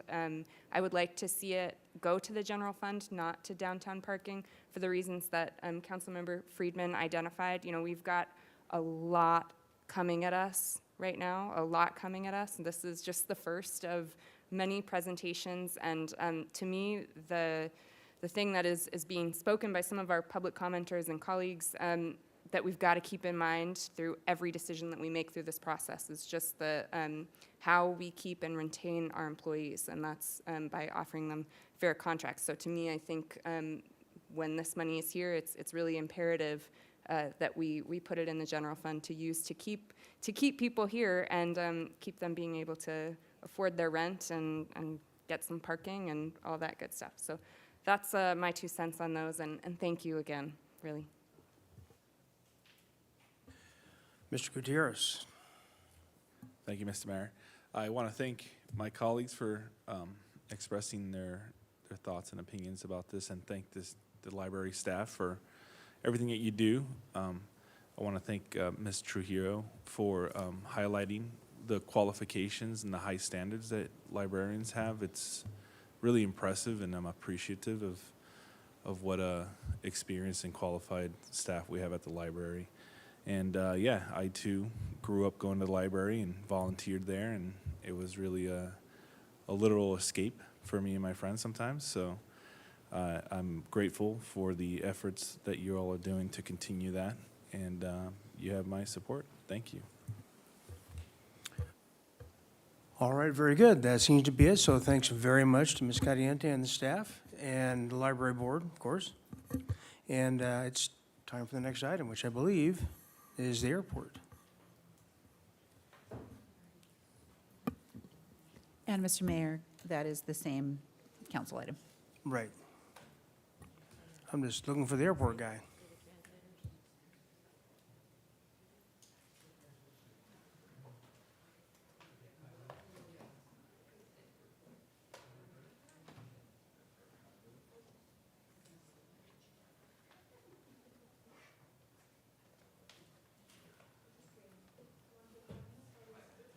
Go ahead, 5-minute break. You guys in 5 minutes.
quite a long time. You may recognize me from my time in Public Works if the pandemic hasn't aged me too much. But I'm here now in the capacity of interim airport director and presenting on behalf of the airport department.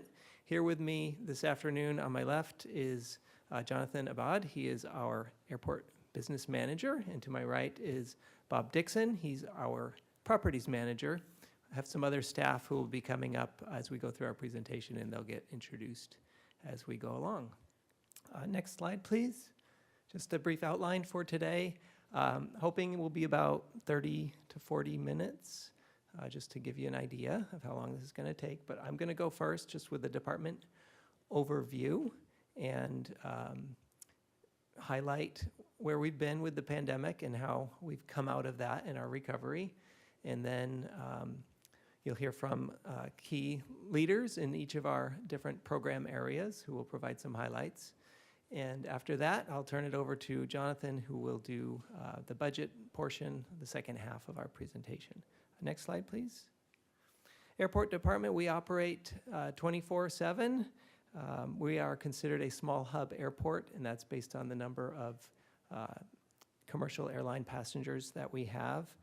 There's also, in addition to the commercial air service, it's a robust airport for general aviation activity. We're served by the nation's two largest fixed-based operators, Atlantic and Signature, and they provide services for private and business aviation. Next slide. Our org chart, we have 11 operational programs, and they are within 5 different divisions. With the proposed increases of 1 custodian and 1 operations supervisor, we will be at 70.5 FTEs.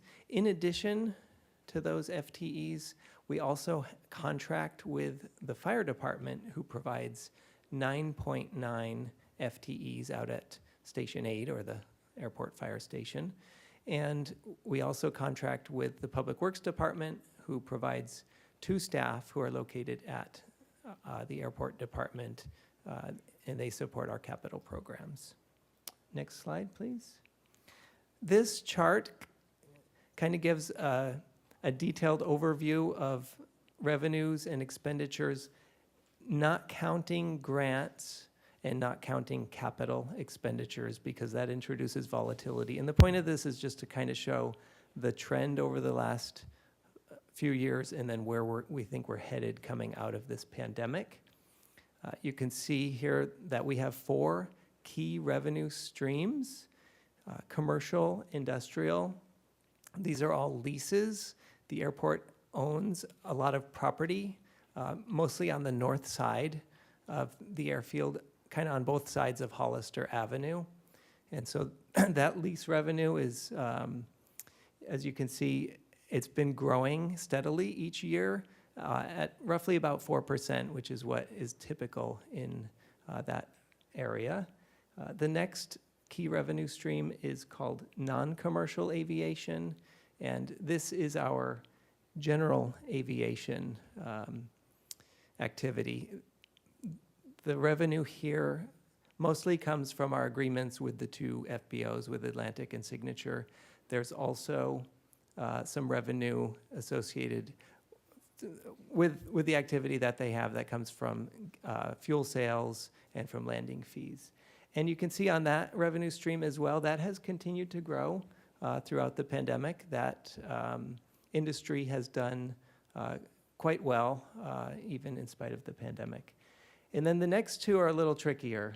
Terminal revenue, this is primarily parking and rental cars. And you can see there was a dip in 2020, and then a much larger dip in 2021, about a 30% drop. However, we are projecting full recovery this year of that revenue stream and continued growth next year. The 4th revenue stream is commercial aviation. These are the agreements that we have with the airlines, and kind of like the terminal revenue, you can see that that also saw a very big drop in 2021. It has recovered somewhat this year, but it has not yet fully recovered, and that is partially due to some landing fee abatements that we offered to Southwest as they came on board. However, we are projecting full recovery for the proposed FY23 budget. So then looking at expenditures, we did take some measures to reduce our expenditures as a result of the decrease in revenues that we saw in fiscal year 2021. In particular, we left a number of positions vacant and we withheld some expenditures on the operational side. But at this point, we're projecting a full recovery, and it's really good position that we're in. We're not totally out of the woods, but we kind of saw how a pandemic impacts our operation. I think a recession, something that you hear about all too often at this point, that would have a different impact on our revenue. So we have to be cautious as we move forward. Next slide, please. This is another way to kind of look at our recovery. This is enplanements on a quarterly basis, which I thought was a really interesting way of depicting this because you can see the seasonality. We see a peak every year in Q1, which is the summer months, July, August, September, and then it drops in Q3 is usually the valley, and that's the winter months, January, February, March. But you can see what happened with the travel restrictions that came along in March of 2020, a significant drop, very slow recovery initially, and then pretty dramatic recovery. And we are projecting this year that we will hit record numbers and that will continue to grow into FY 2023. And that is largely on account of a new arrival who came to town. Next slide. Last year was Southwest Airlines. They began service in April 12th, 2021, providing service to Las Vegas, Denver, and Oakland. And starting next month, on June 5th, they will be providing a daily service to Sacramento. So we're really thankful for that additional service. We've also benefited greatly from, just in general, a strong demand for domestic leisure destinations, which Santa Barbara thankfully falls into that category. So on some charts that we've seen, Santa Barbara has led the state in recovery from, if you're looking at a passenger count in the state of California. So we're really thankful to be in that position. I want to thank the great staff that we have here at our department for going through a very trying time, but also our partners in the airline industry and with the FBOs and with the rental cars, concessions, all of the lease businesses that we operate with. A lot of people stepped up to get us to where we are today. Next slide, please. So next, we're just going to go through each of the divisions. I'm going to have some staff come up and just present some highlights of what they have going on, some staff that you don't normally hear from. So just a great opportunity to present. Next slide, please. Of course, starting with me, you've already heard from me, so I'll be brief. The airport administration, we oversee the whole department. We provide budget support. Jonathan is here. He's part of airport administration. But we also have this marketing piece, which provides a really key function, coordinating with our commercial airline partners, as well as Visit Santa Barbara, and working with our consultant teams that we have to do a marketing campaign using a lot of different platforms to get the word out and to drive service here to Santa Barbara as opposed to elsewhere. I think that's good for that one. Next slide, I'll introduce to you Bob Dixon, who is the airport properties manager. Hello, Mayor, council members. Good to see you, good to meet you. Haven't been before you yet, so pleased to be here. So just some real quick program highlights for the properties division would be to initiate a comprehensive lease renewal program, which primarily has two components, and that is to establish a market survey so we can familiarize ourselves with where we are in the market and position ourselves accordingly for maximum lease rate and terms. And then also to conduct an internal audit of all of our lease files to ensure that we won't be missing out on any opportunities for lease renewal and lease extensions at the most favorable rates that we can possibly get. Highlight number 2, effectively deploy capital funds to maximize the market value of all of our assets. And what that's going to involve is taking a survey of all of our assets, find out where they are physically, both in terms of deferred maintenance and capital needs, make a priority list, and then get to work and start getting those assets the attention that they so desperately need so that we can maintain our cash flow there. Highlight number 3, execute and administer new FBO interim lease agreements. And I'm in the thick of that right now, working with Signature and Atlantic on a daily basis, working through the details and finalizing them for their new leases, and then working with Atlantic to make their move from their current location in the Southfield to their new location in the Northfield. So their new home there in the Northfield is in the development phase, and that's being built out. So we hope to finish this move and everything with the FBOs in September. Then lastly, to successfully partner with the commercial airlines to ensure rates and fees structure to provide a healthy fiscal environment. And what we have done in conjunction with the airlines is we have set forth the fees and rate schedule that they will be charged throughout this year for the fiscal year 23. So what I will do is I will just keep tabs on these and see how they're playing out throughout the year and make sure that we're on track. And if there's any adjustments that need to be made, we'll do so along the way to make sure that their operation stays healthy and supports our airport. That's all I've got for you today. And now I guess we'll turn it over to facilities. Andrew, it's all you.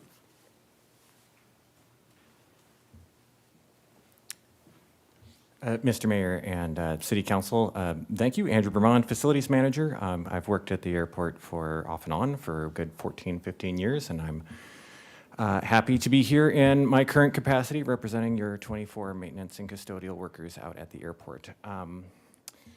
I have a division with 4 separate programs. The first is the custodial program that I'd like to highlight because in addition to requesting one additional custodial position in order to better serve our airline terminal, I also wanted to highlight that our custodial staff recently received airport health accreditation from Airports Council International in recognition of all of the work that they did through the COVID disinfection program.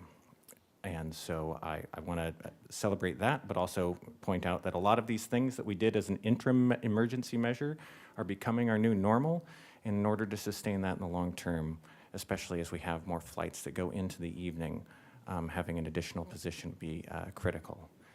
The other 3 programs that I have are on the maintenance side of the division, and those include the facilities maintenance, where we'll be working closely with Bob on that prioritization of our deferred maintenance, as well as our AOA program, that's Airport Operations Area. That's the pavement painting and lighting for the airfield itself. That's another major program. And then finally, our groundskeeping. We have a number of landscaping areas in front of the terminal, as well as in all of the other lease areas, as well as then also the substantial mowing obligation that is necessary to keep the airfield in compliance.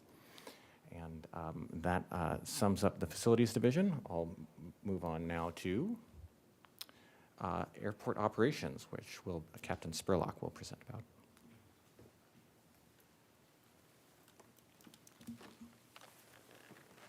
All right. Good afternoon, Mayor, Council. Steve Spurlock. I'm the Airport Patrol Supervisor. Currently oversee law enforcement and security operations at the airport. Been there for about 17 years now. So I'm going to be talking to you about 2 programs, law enforcement and airport operations. I'll give you a brief overview of the 2 and just point out a couple of highlights. The law enforcement division serves We provide general law and specialized law enforcement services at the airport. We also provide general law enforcement services for the area, the incorporated area surrounding the airport, areas north of Hollister, things of that nature. So all of my officers are sworn peace officers under California law, and under transportation security regulations, they're required to provide armed law enforcement services in compliance with those security regulations. On the operations side of the house, they also serve a regulatory function, and that is to ensure the safety of the airfield, maintenance, construction oversight, all of these things to ensure that our operating certificate remains valid. The reason I point these things out is these two programs or two divisions, the personnel that work there, they really do serve a critical regulatory function. Without those two divisions, the airport wouldn't be able to function. So as commercial air service increases, as regulatory requirements increase, it becomes increasingly challenging on our end, just being the boots on the ground to kind of keep up with that demand. COVID definitely was a challenge in that we went from here to there, and then we very quickly went beyond where we were. I mean, we've already exceeded our projections. So that is the reason I bring that up. In terms of highlights, on the law enforcement division, something I'm very proud of is we recently worked in collaboration with the Santa Barbara Police Department to integrate, it was a technology project, to integrate us, the airport officers, into the PD's CAD system, their computer-aided dispatch system. So what that does is, in terms of interoperability, in the event of a critical incident or any sort of mutual aid incident, we're able to more effectively communicate with the police department, see where everybody is, know what's going on, and it gives us access to really critical criminal justice information system databases when we're out in the field. So just want to give a shameless plug to Dennis Diaz and David Strady with Santa Barbara PD. They were amazing in this, just in getting it off the ground and getting it implemented, and also in providing ongoing support. Not something they had to do, but something they were very open to when we started working together. So I just want to really say thank you to them. And then finally, on the operations side, some highlights for them. They've been having some staffing challenges, so they've implemented some really creative solutions to get staff on board, which has resulted in some internal promotions, and they're working towards being full staff, so that's great. We are coming up on our triennial exercise, which is a federally mandated exercise that tests the airport's preparedness for a large-scale critical incident. That's going to be coming up in September. We are planning on our certification inspection, our FAA certification inspection next week. So we've got that. And then I think the last thing for them was we did, earlier this year, we did an emergency tabletop exercise. And with that, we integrated a drone response, because that's a big challenge right now that every airport is kind of addressing. So that was a really important exercise. So that's all I have, and I'll take any questions you might have. All right. We'll go ahead and do questions for everybody at the end, so. All right. Next up is Brad. Good afternoon. My name is Brad Klinzing. I'm supervising engineer at the airport, and I will be speaking about the planning and projects group. So we are a relatively small group with just 5 full-time employees, with 2 of those being serviced with Public Works. The major component of our division is the FAA grant program, the Airport Capital Improvement Program, and we get a little over $3 million a year to spend on safety, security, and capacity projects. We also coordinate much with the surrounding community there, with the university, the Goleta Slough, and the city of Goleta on all sides. There are development projects that come up that require our coordination. That photo there, I just want to touch on, that was a recent project that we did. It was restriping. We coordinated with maintenance and air ops. That just kind of briefly touches on some of the projects that we handle. As far as some of our long-range planning projects, the 2 hot topics right now are sea level rise, as well as the local coastal plan. So we have funding and grant in place to update those. And I believe that's it for this division. So So I can turn it back over to Brian. All right. Thank you, Mr. Klinzing. So back to me, and I'm going to hand it right over to Jonathan, who's going to take over with the budget, the numbers. So, Mr. Abad? Good afternoon, Mayor and City Council member. I'm Jonathan Abad, Business Manager for the airport, and I'm going to go over the budget. The fiscal 23 airport revenues total $28.47 million. This excludes $2.4 million in passenger facility fund that's restricted for terminal debt service. Four main sources provide 95% of our budgeted $28.47 million. The airport terminal, commercial aviation leases, the commercial industrial leases, and non-commercial aviation. At $9.29 million, 33%, the largest source is from the terminal, with half of that coming from parking at $5.5 million, about a quarter of it from rental car revenues, and the rest from other terminal revenues, such as restaurants, gift shops, ground transportation, and TSA rent. Next, at $6.37 million, or 22%, is the commercial aviation revenues. Half of this revenue comes from airline leases, and 40% from airline landing fees. The rest from other airline-related incomes, such as fuel and boarding fees. Commercial industrial leases makes $6.13 million, or 21% of the total revenue, and this comes from the airport property surrounding the airport, mainly on the north side and across the Hollister Avenue between Fairview and La Patera mainly. And $5.32 million, or 19%, of the revenue is from non-commercial aviation, and this comes from the general aviation. And this is run by our two fixed-based operators, or FBOs. They're Signature and Atlantic. The remaining 5% comes from a combination of customer facility charge transfer to the capital fund, investment income, and other revenues. The two largest revenue sources, terminal and commercial aviation, if you notice they're the first two that I mentioned, provides 55% of the total airport revenues, and because they're driven by airline passengers, they suffered the most during the pandemic-related travel restrictions. Commercial industrial leases and non-commercial aviation leases together makes up about 40% on the other hand, and they remained strong throughout the pandemic. Now, when we submitted the original two-year budget last year, we didn't anticipate how rapidly the recovery would happen in fiscal 22. From January through June of 2021, the Santa Barbara Airport's passenger count grew sixfold, while average California airport only grew by 3. This recovery started to accelerate in April 2021 when Southwest Airlines started and continued through the end of the calendar year, only slowing when the emergence of the Omicron variant.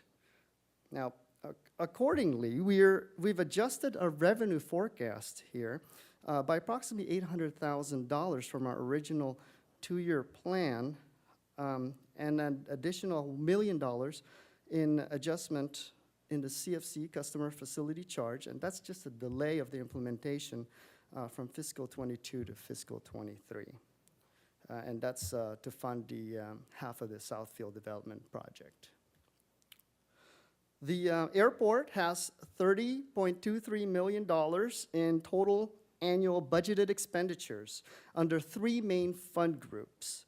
The main fund includes the operating, the development fund, capital fund, grants fund, and the T-Hangar fund. And together, this makes up 88% of the total airport's expenditure. The PFC fund, or Passenger Facility Fund, That's funded by a $4.50 per eligible passenger fee, and it's used to pay a portion of our terminal debt service. And the CFC, which is the Customer Facility Charge Fund, is a fee collected by the rental cars to pay for capital improvement to benefit the rental car companies, like the Southfield development that expands parking for the rental cars at the terminal. With the faster than anticipated recovery of the airline passengers in fiscal '22, we propose a corresponding increase in expenditure to support the record passenger activities while maintaining the high level of customer service and safety record. Now, this includes nearly $1 million increase to supplies and services, but both in adopted fiscal '21 and fiscal '22 budget, we've incorporated $400,000 in cuts to supplies and services in each of those years, and keeping this, the growth in this line item to a low 12% since 2019. In comparison, allocated costs and aircraft rescue firefighting expenses grew about 36% over that same 5-year period. Now, off the $1.675 million in changes to our originally planned expense budget, $473,000 is for salaries and benefits, with almost $300,000 of it for increase in hourly and overtime budget, and $177,000 in permanent salaries and benefits changes that increases our authorized full-time equivalent by 2 from 68.5 to 70.5. $953,000 in total restoration of previous cuts to supplies and services budget, such as facilities maintenance, utilities, contractual services, training, and marketing. $126,000 in additional capital budget and $120,000 in special projects, such as the free shuttle programs that we run for the economy parking lot. In the other two funds, we're proposing minimal changes to the PFC fund, and the $1 million in change in the CFC, again, like I mentioned, was just a delayed in implementation from fiscal '22 to '23.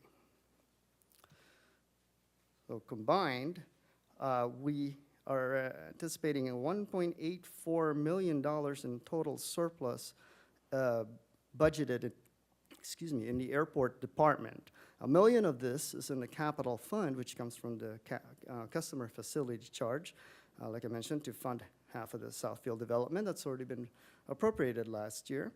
$503,000 is of the surplus is in the operating fund, and $257,000 in the development fund.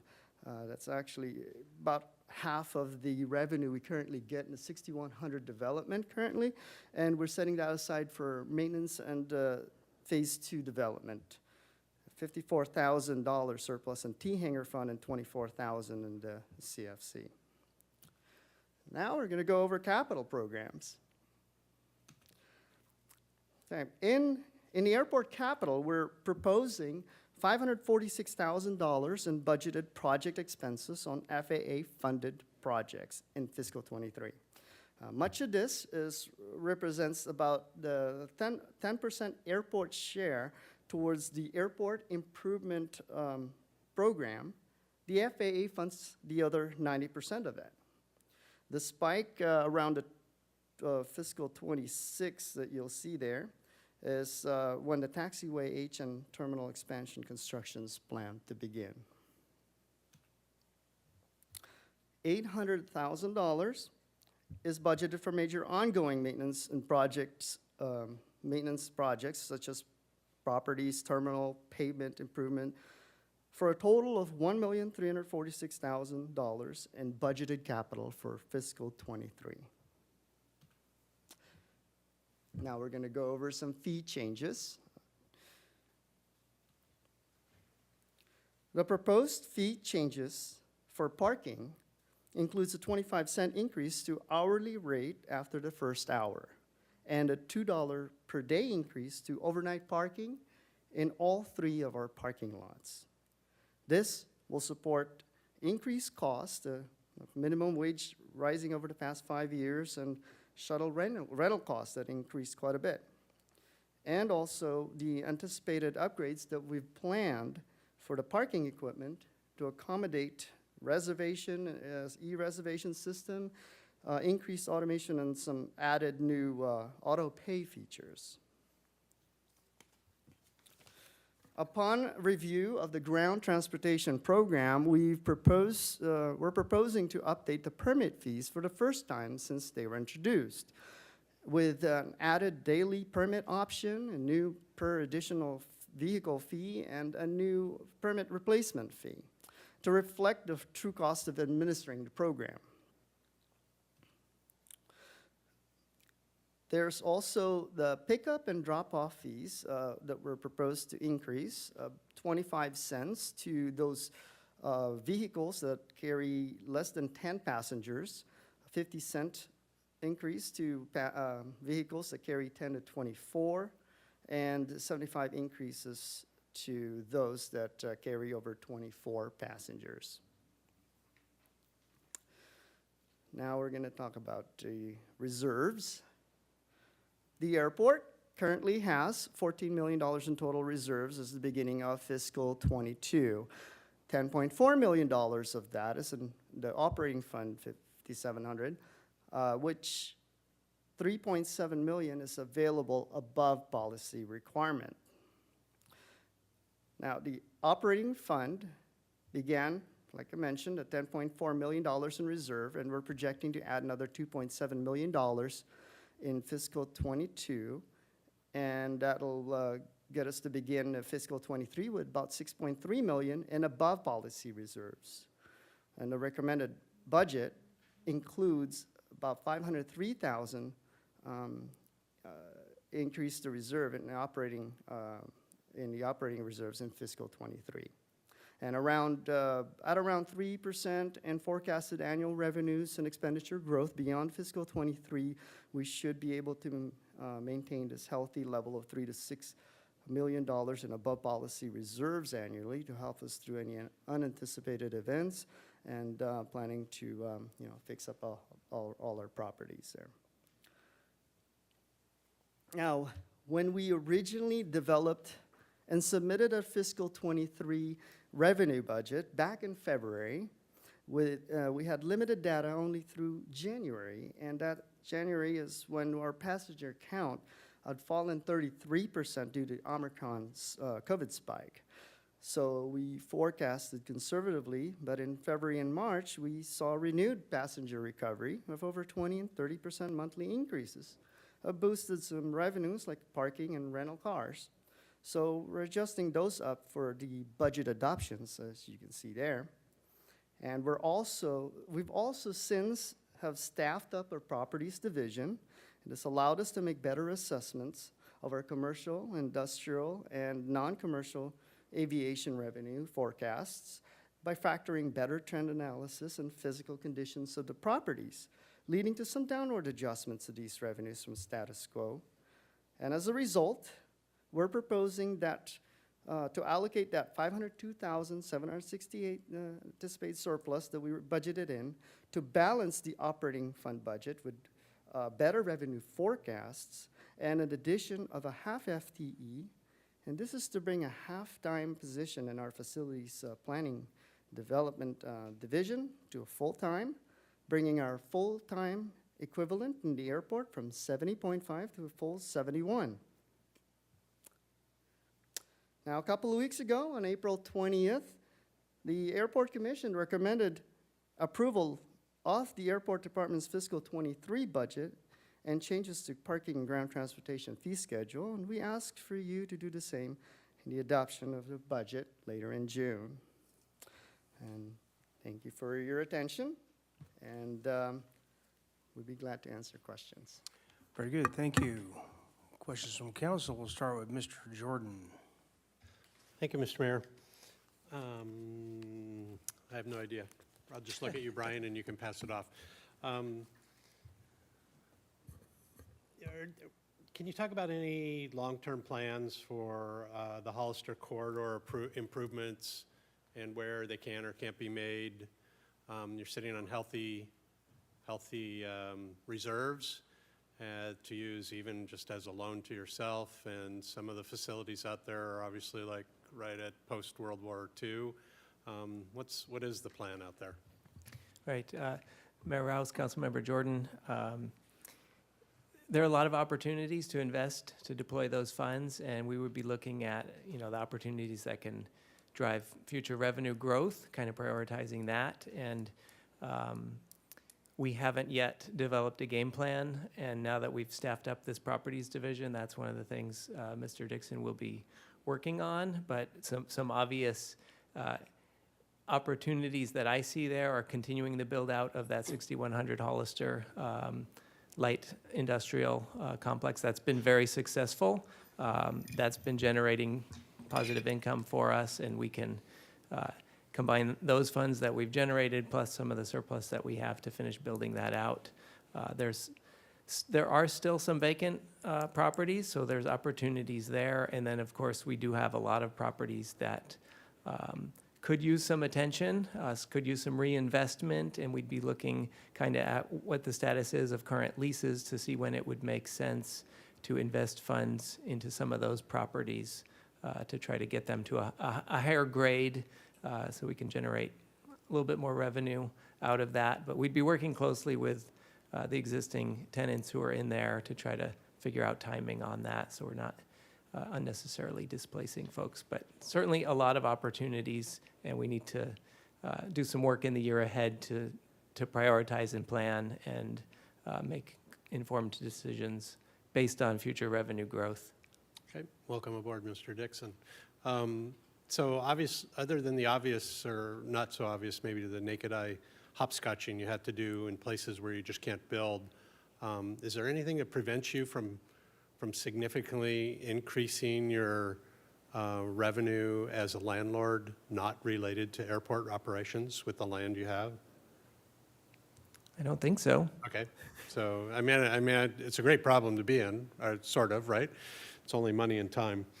And then, can anybody say anything about the status of the old Elephant Bar? I mean, just where we are, what we're doing? Mr. Dixon's been waiting to answer that question, and I'd be happy to call him up to answer that. I really enjoy answering this. I've answered it 3 times already since we were at the event. The situation with the E-Bar now, as you know, it's been vacant for quite some time. So the property itself has been there for quite some time, and I remember going there many years ago and enjoying it as well.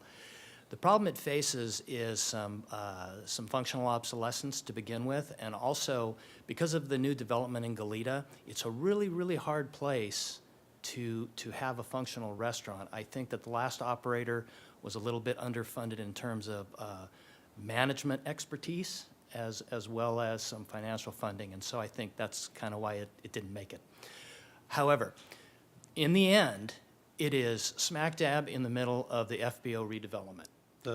Not the first stage, the next stage, right? Correct. Yes, Okay. the redevelopment. So once I finish with the interim leases with the FBOs and get them all moved over and get that settled down, we're gonna hit the FBO redevelopment really hard, because that's an exciting opportunity to really get the airport functioning well with those 2 new FBOs going in and really, making the airport a beautiful place on that north end. So the Elephant Bar will be wrapped into one of those 2 FBO areas. So Could you it's not talk a really little bit more about that in terms of the whole FBO stages? And so just looking from the outside in, these are my words, you'll correct me.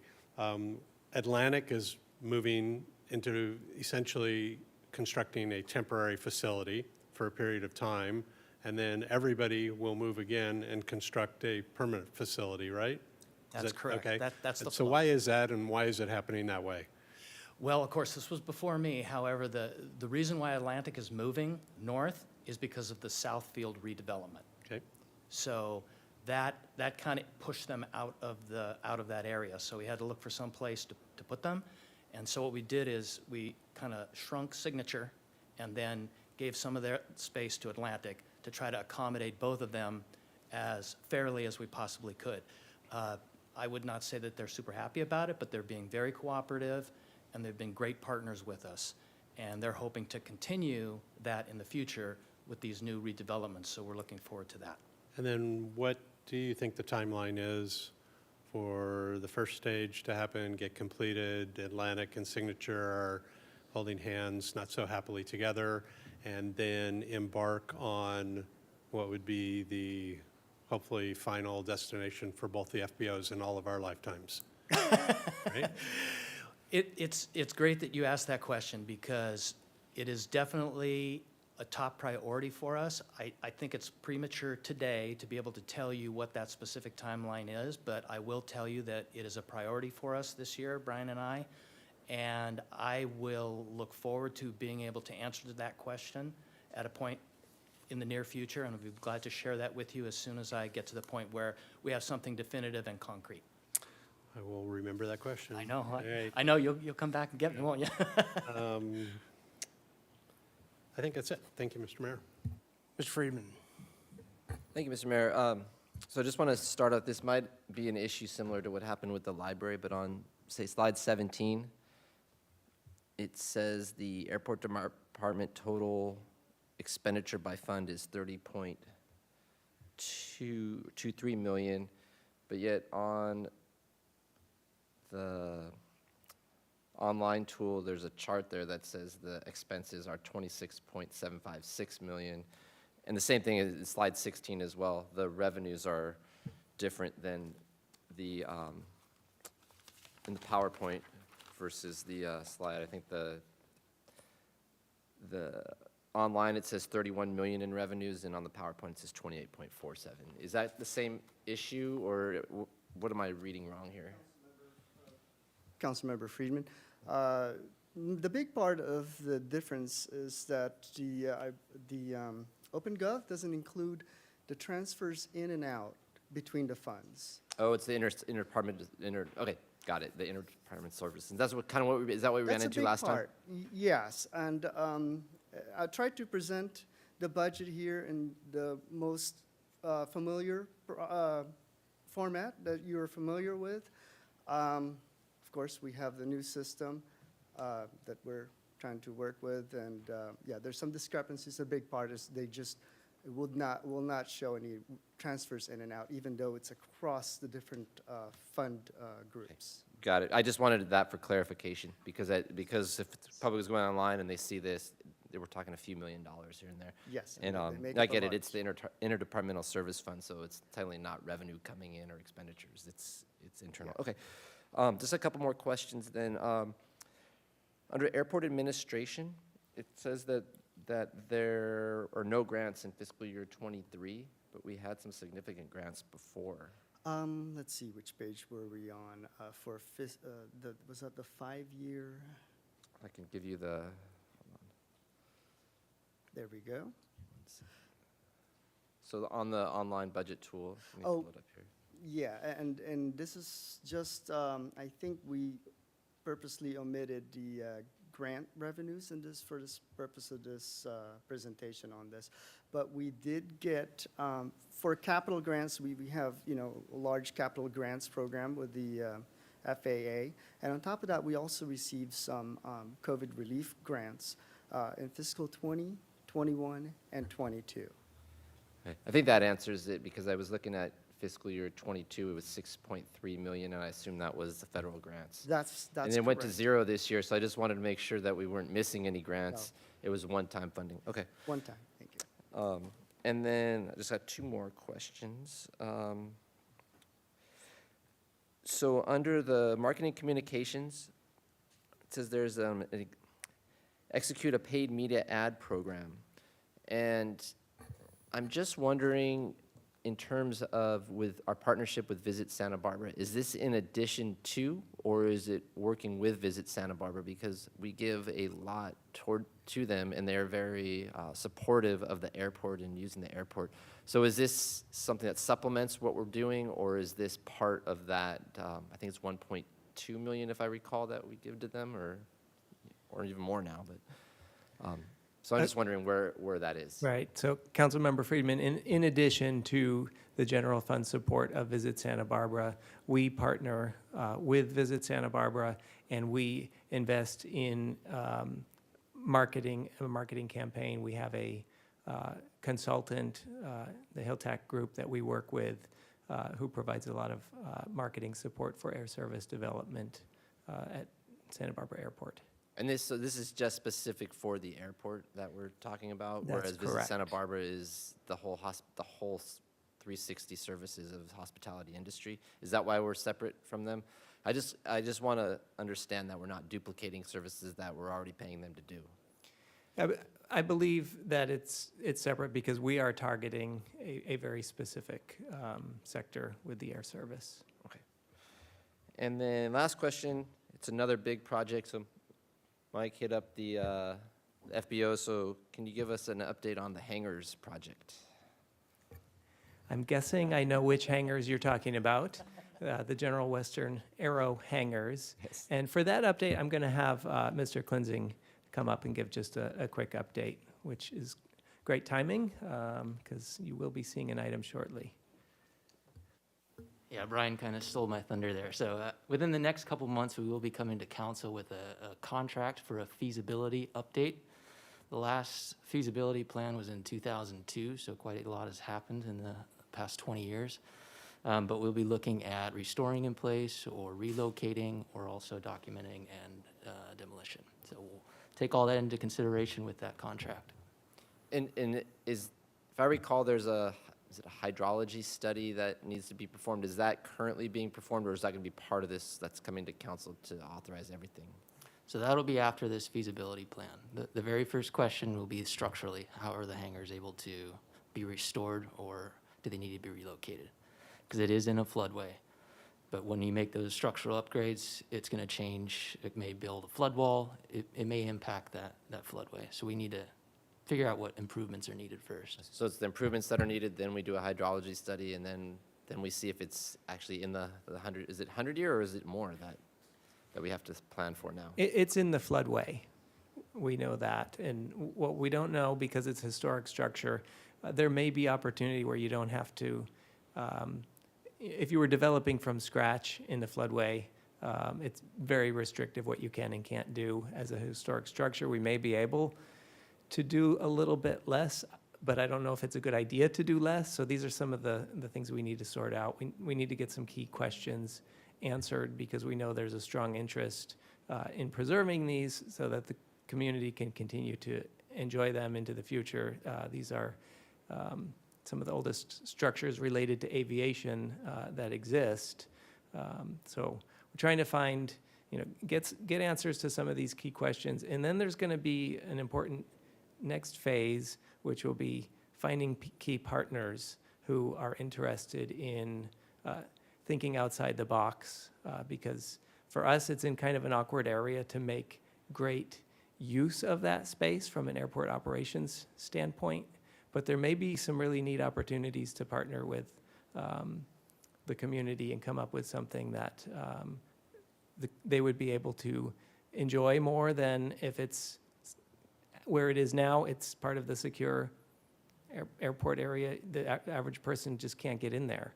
So there's a lot of questions to answer and a lot of opportunity as well. But the first step is going to be this next study, which will be coming your way shortly. Great, thank you for the update. I know there's a lot of members in the community who ask us about it or have as you mentioned, a significant interest in it. So I'm glad it's coming back to us soon. And that's all I got. And thank you to all of our staff for all that you're doing. Appreciate the job out there. Airport's doing great. Ms. Sneddon. Thank you, Mayor Rouse, and thank you for your presentation. Also, I just have a couple questions. The first one is to confirm, so the $3 million that's above the reserve, that includes the 1.8 million budget surplus from this year? So does that add to it and it becomes 3 million, or? Let me just go to that slide, and that's number 30 and 31. Okay. The 3 million, okay. Yeah, the $3.66 million, that's as of June 30th, 2021. That was the beginning of this current fiscal year. And then, yeah, for fiscal '22, that's going to bring it up to $6.2 million with the addition of the 2.7 millions for fiscal '22. Okay, sorry, I must have completely the wrong numbers. So I had written down here 1.8 million Oh, yes. surplus budget for this year, is that correct? Yes, that's the total for all of the airport. Let me For all go the to that airport? And does slide. that go into the reserve, or Let me that see. stays in play? Let me just go to that real quick here. That's over.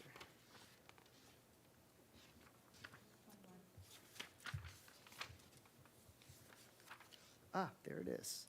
Okay, yeah, the 1.8 million, and I have the breakdown right here. From the operating fund, it's a portion of that is $503,000.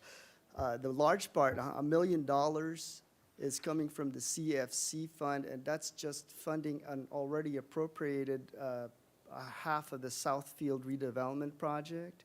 Again, that was, we initially planned to start that in fiscal '22, and we didn't get to, so we're going to start in fiscal '23. And then the rest of it, like the Airport Development Fund, that's building up for the second phase of the Hollister development. And I believe we have something like $500,000 already in there right now. And then in the T-Hangar Fund, that's just, yeah, building up that T-Hangar separately. Okay, thank you. So that the 1.8 million surplus is spoken for, or already planned for? Is that Yes. what I'm understanding? Okay, so the 3 million that's above the recommended reserve, that's been sitting there? That is going to be, yeah, that's sitting there right now available. Okay. Thank you. That clarifies that for me. Thank you. And then you mentioned sea level rise, and that is likely to be very expensive at some period in time. Is there a set aside for that, or is that part of the reserve consideration of what those costs might be? Or how are you handling that at this point, I guess? Yeah, there's separate grant monies available, and so we've gotten grants for those two, local coastal plan and the sea level rise. Okay, and any set-asides for the implementation of any of those recommendations, or are we counting on grants for those fixes later? I guess I'm recommending that you set aside and hold on to some for that, because I don't anticipate that grant funding is going to be able to bridge that gap, but I'm interested in your.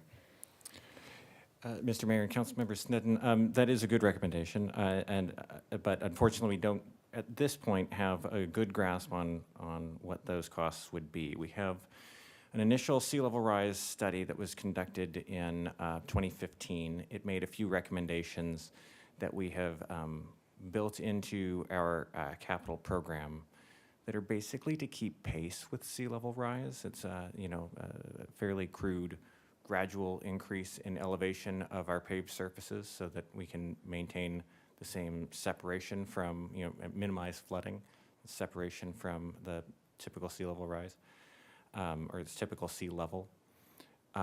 But beyond that, looking more at our buildings and our even less mobile assets, that will be a future item that we first need to identify what that long-term cost will be so that we can budget that out, because we will easily go through a 3 million surplus.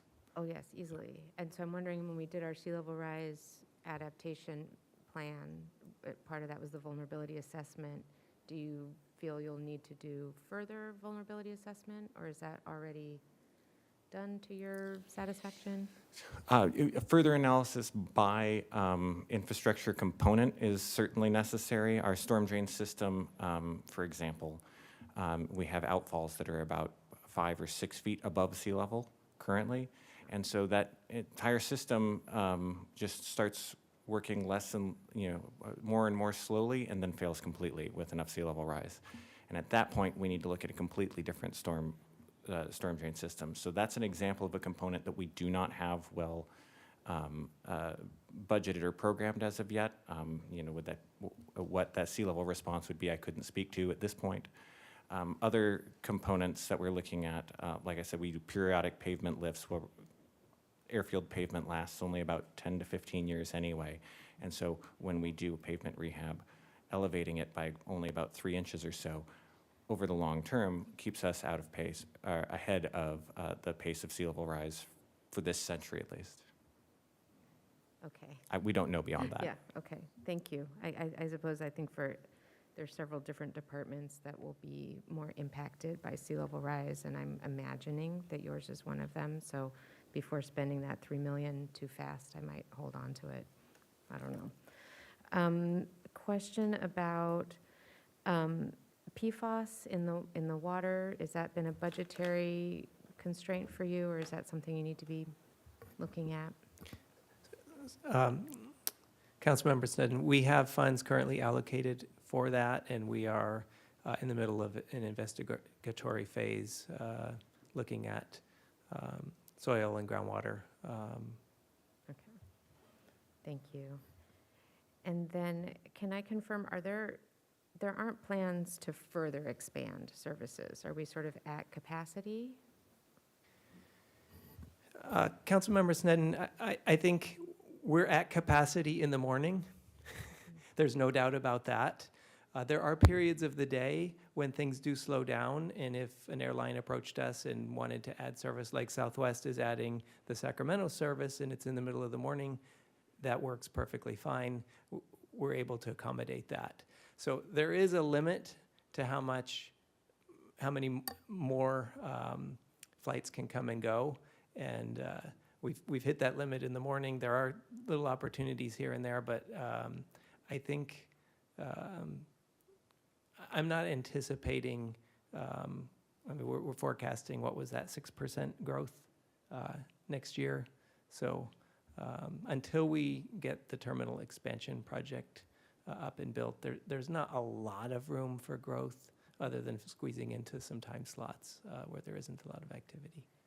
To be clear, I don't think we need to expand anymore. So I'm not sure that wasn't an encouragement to expand more. I think we're maybe at capacity for the public's acceptance of the noise levels. And then that's another question I have about the noise complaints. That was something that was a big issue last year, and updates on that, or how those are being managed. I have somebody here who's been waiting the whole time to answer.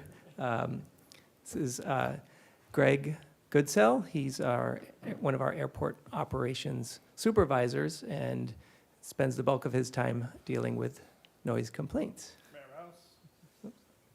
Mayor Rouse, council members, thank you. Greg Goodsell, Airport Operations Supervisor. I've been with Santa Barbara for about 20 months. I have become very intimate with noise complaints. So I can tell you back in August when we hit our peak at 3,200, last month we're down to 600. Back in December, we found out that the FAA had issued the RNAV visual approach for a few of our airlines, which has helped funnel those flight tracks. Can you explain what that means? Okay. So the RNAV visual is a GPS approach. It's pretty similar to our instant approach that comes in. It funnels traffic from over the ocean through the open space into runway 25. So our frequent complaints that we would get from Hope Ranch regarding the airlines coming straight in over the ocean, coming straight in over the land, have significantly been mitigated with this visual approach. So the GPS approach lines it out, the airlines punch it into their flight computer, they fly in directly. If I had a graphic to show you guys, it would be night and day difference. So imagine, for lack of better terms, spaghetti of tracks coming into the airport from all different directions, from the southeast and the east, basically being consolidated to one single row. It is night and day difference. And that is an approach that has been published to several of the airlines, not all of them. We do have 3 out of 5 that have been issued that, and I have verified from seeing firsthand that those tracks have been consolidated. While it does help, it does shift our noise complaints. So rather than being spread out over a more wide area, we're going to see a concentrated increase. over the residents in the Mesa Shores and in kind of that area, South Hollister. We're going to see a little bit more uptick in those complaints because that concentration. So overall, the noise program itself is going well. We've had a new vendor assist us in rolling out some technology to help auto-transcribe our voicemails and get that stuff inputted into our database sooner so we can look at those responses quicker. It's alleviated some staff burdens. It's created some more work for some of us, but overall, the noise levels right now are looking good. Our complaints are down, and we're pretty happy with that, so. Thank you so much for taking that seriously and addressing it. I look at every complaint. Yes. Thank you. 3,200 in August, 2,200 in September. I mean, I've seen all the complaints.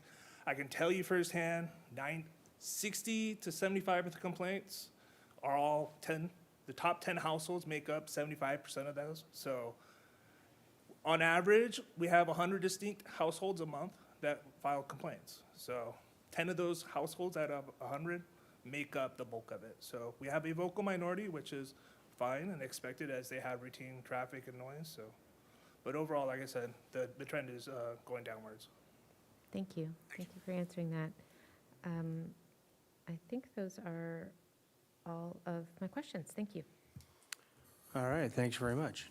There are no public speakers today, so I was very pleased to hear Mr. Dixon talk about the feasibility. I agree with the feasibility of the restaurant situation there, and incorporating that into the FBO properties makes so much sense.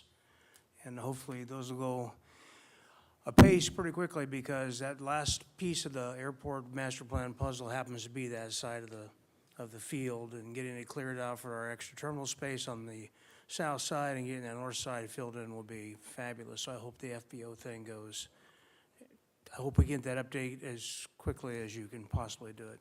Are there more comments? Obviously there are, because there's Mr. Jordan. Comments, yeah, because yeah. Thank you, Mr. Mayor. The Jordans, by the way, have not been one of those people making a complaint. I live right under the flight path, right down at the end of Mesa Lane, and I enjoy to answer some of those complaints for you. So I just have some general comments, and these are no surprise to either the executive team or maybe Mr. Bermond, because he's heard me talk about this for years and years too. And I think Mr. Dixon kind of talked about it at the loss of the E-bar too. Our kids used to go there and run around in the back patio for like $3 coupon meal, while the adults suffered through the worst meal for $10 or $12. But of course the attraction was you could run the kids around and they could see airplanes coming and going and landing. We lost a little bit of that. Well, we lost a lot of that when the modernization of the terminals occurred, and we lost that lookout on top of the old part of the terminal there. And then I think then we've been kind of pushed into this box after 9/11 too, where there's really no way to get to a point in the new terminals where you can actually watch planes. It's all restricted. And so I talk about this frequently, unfortunately, but in my mind, at least, we have lost a great deal of connection to our community. It is an airport, but it is not connected to the lives of the regular people who live here every day but don't fly every day. And so when I talk about my memory of the importance of the Elephant Bar or something like that being incorporated in the future back onto somewhere on the airport property, where you can experience airplanes, flights, landings, that type of thing, I think is really important to have as part of the community. To me, it's not just, what do you call them, enplanements? Is that the number, the million we're chasing all the time? It's not just about enplanements in my mind. It's also about integrating the function and the operation into the lives of everybody else in the community.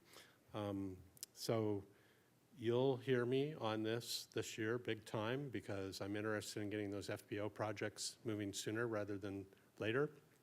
I'm pretty impatient about that. My understanding is people are ready to go on the other side, and we should be ready to go too.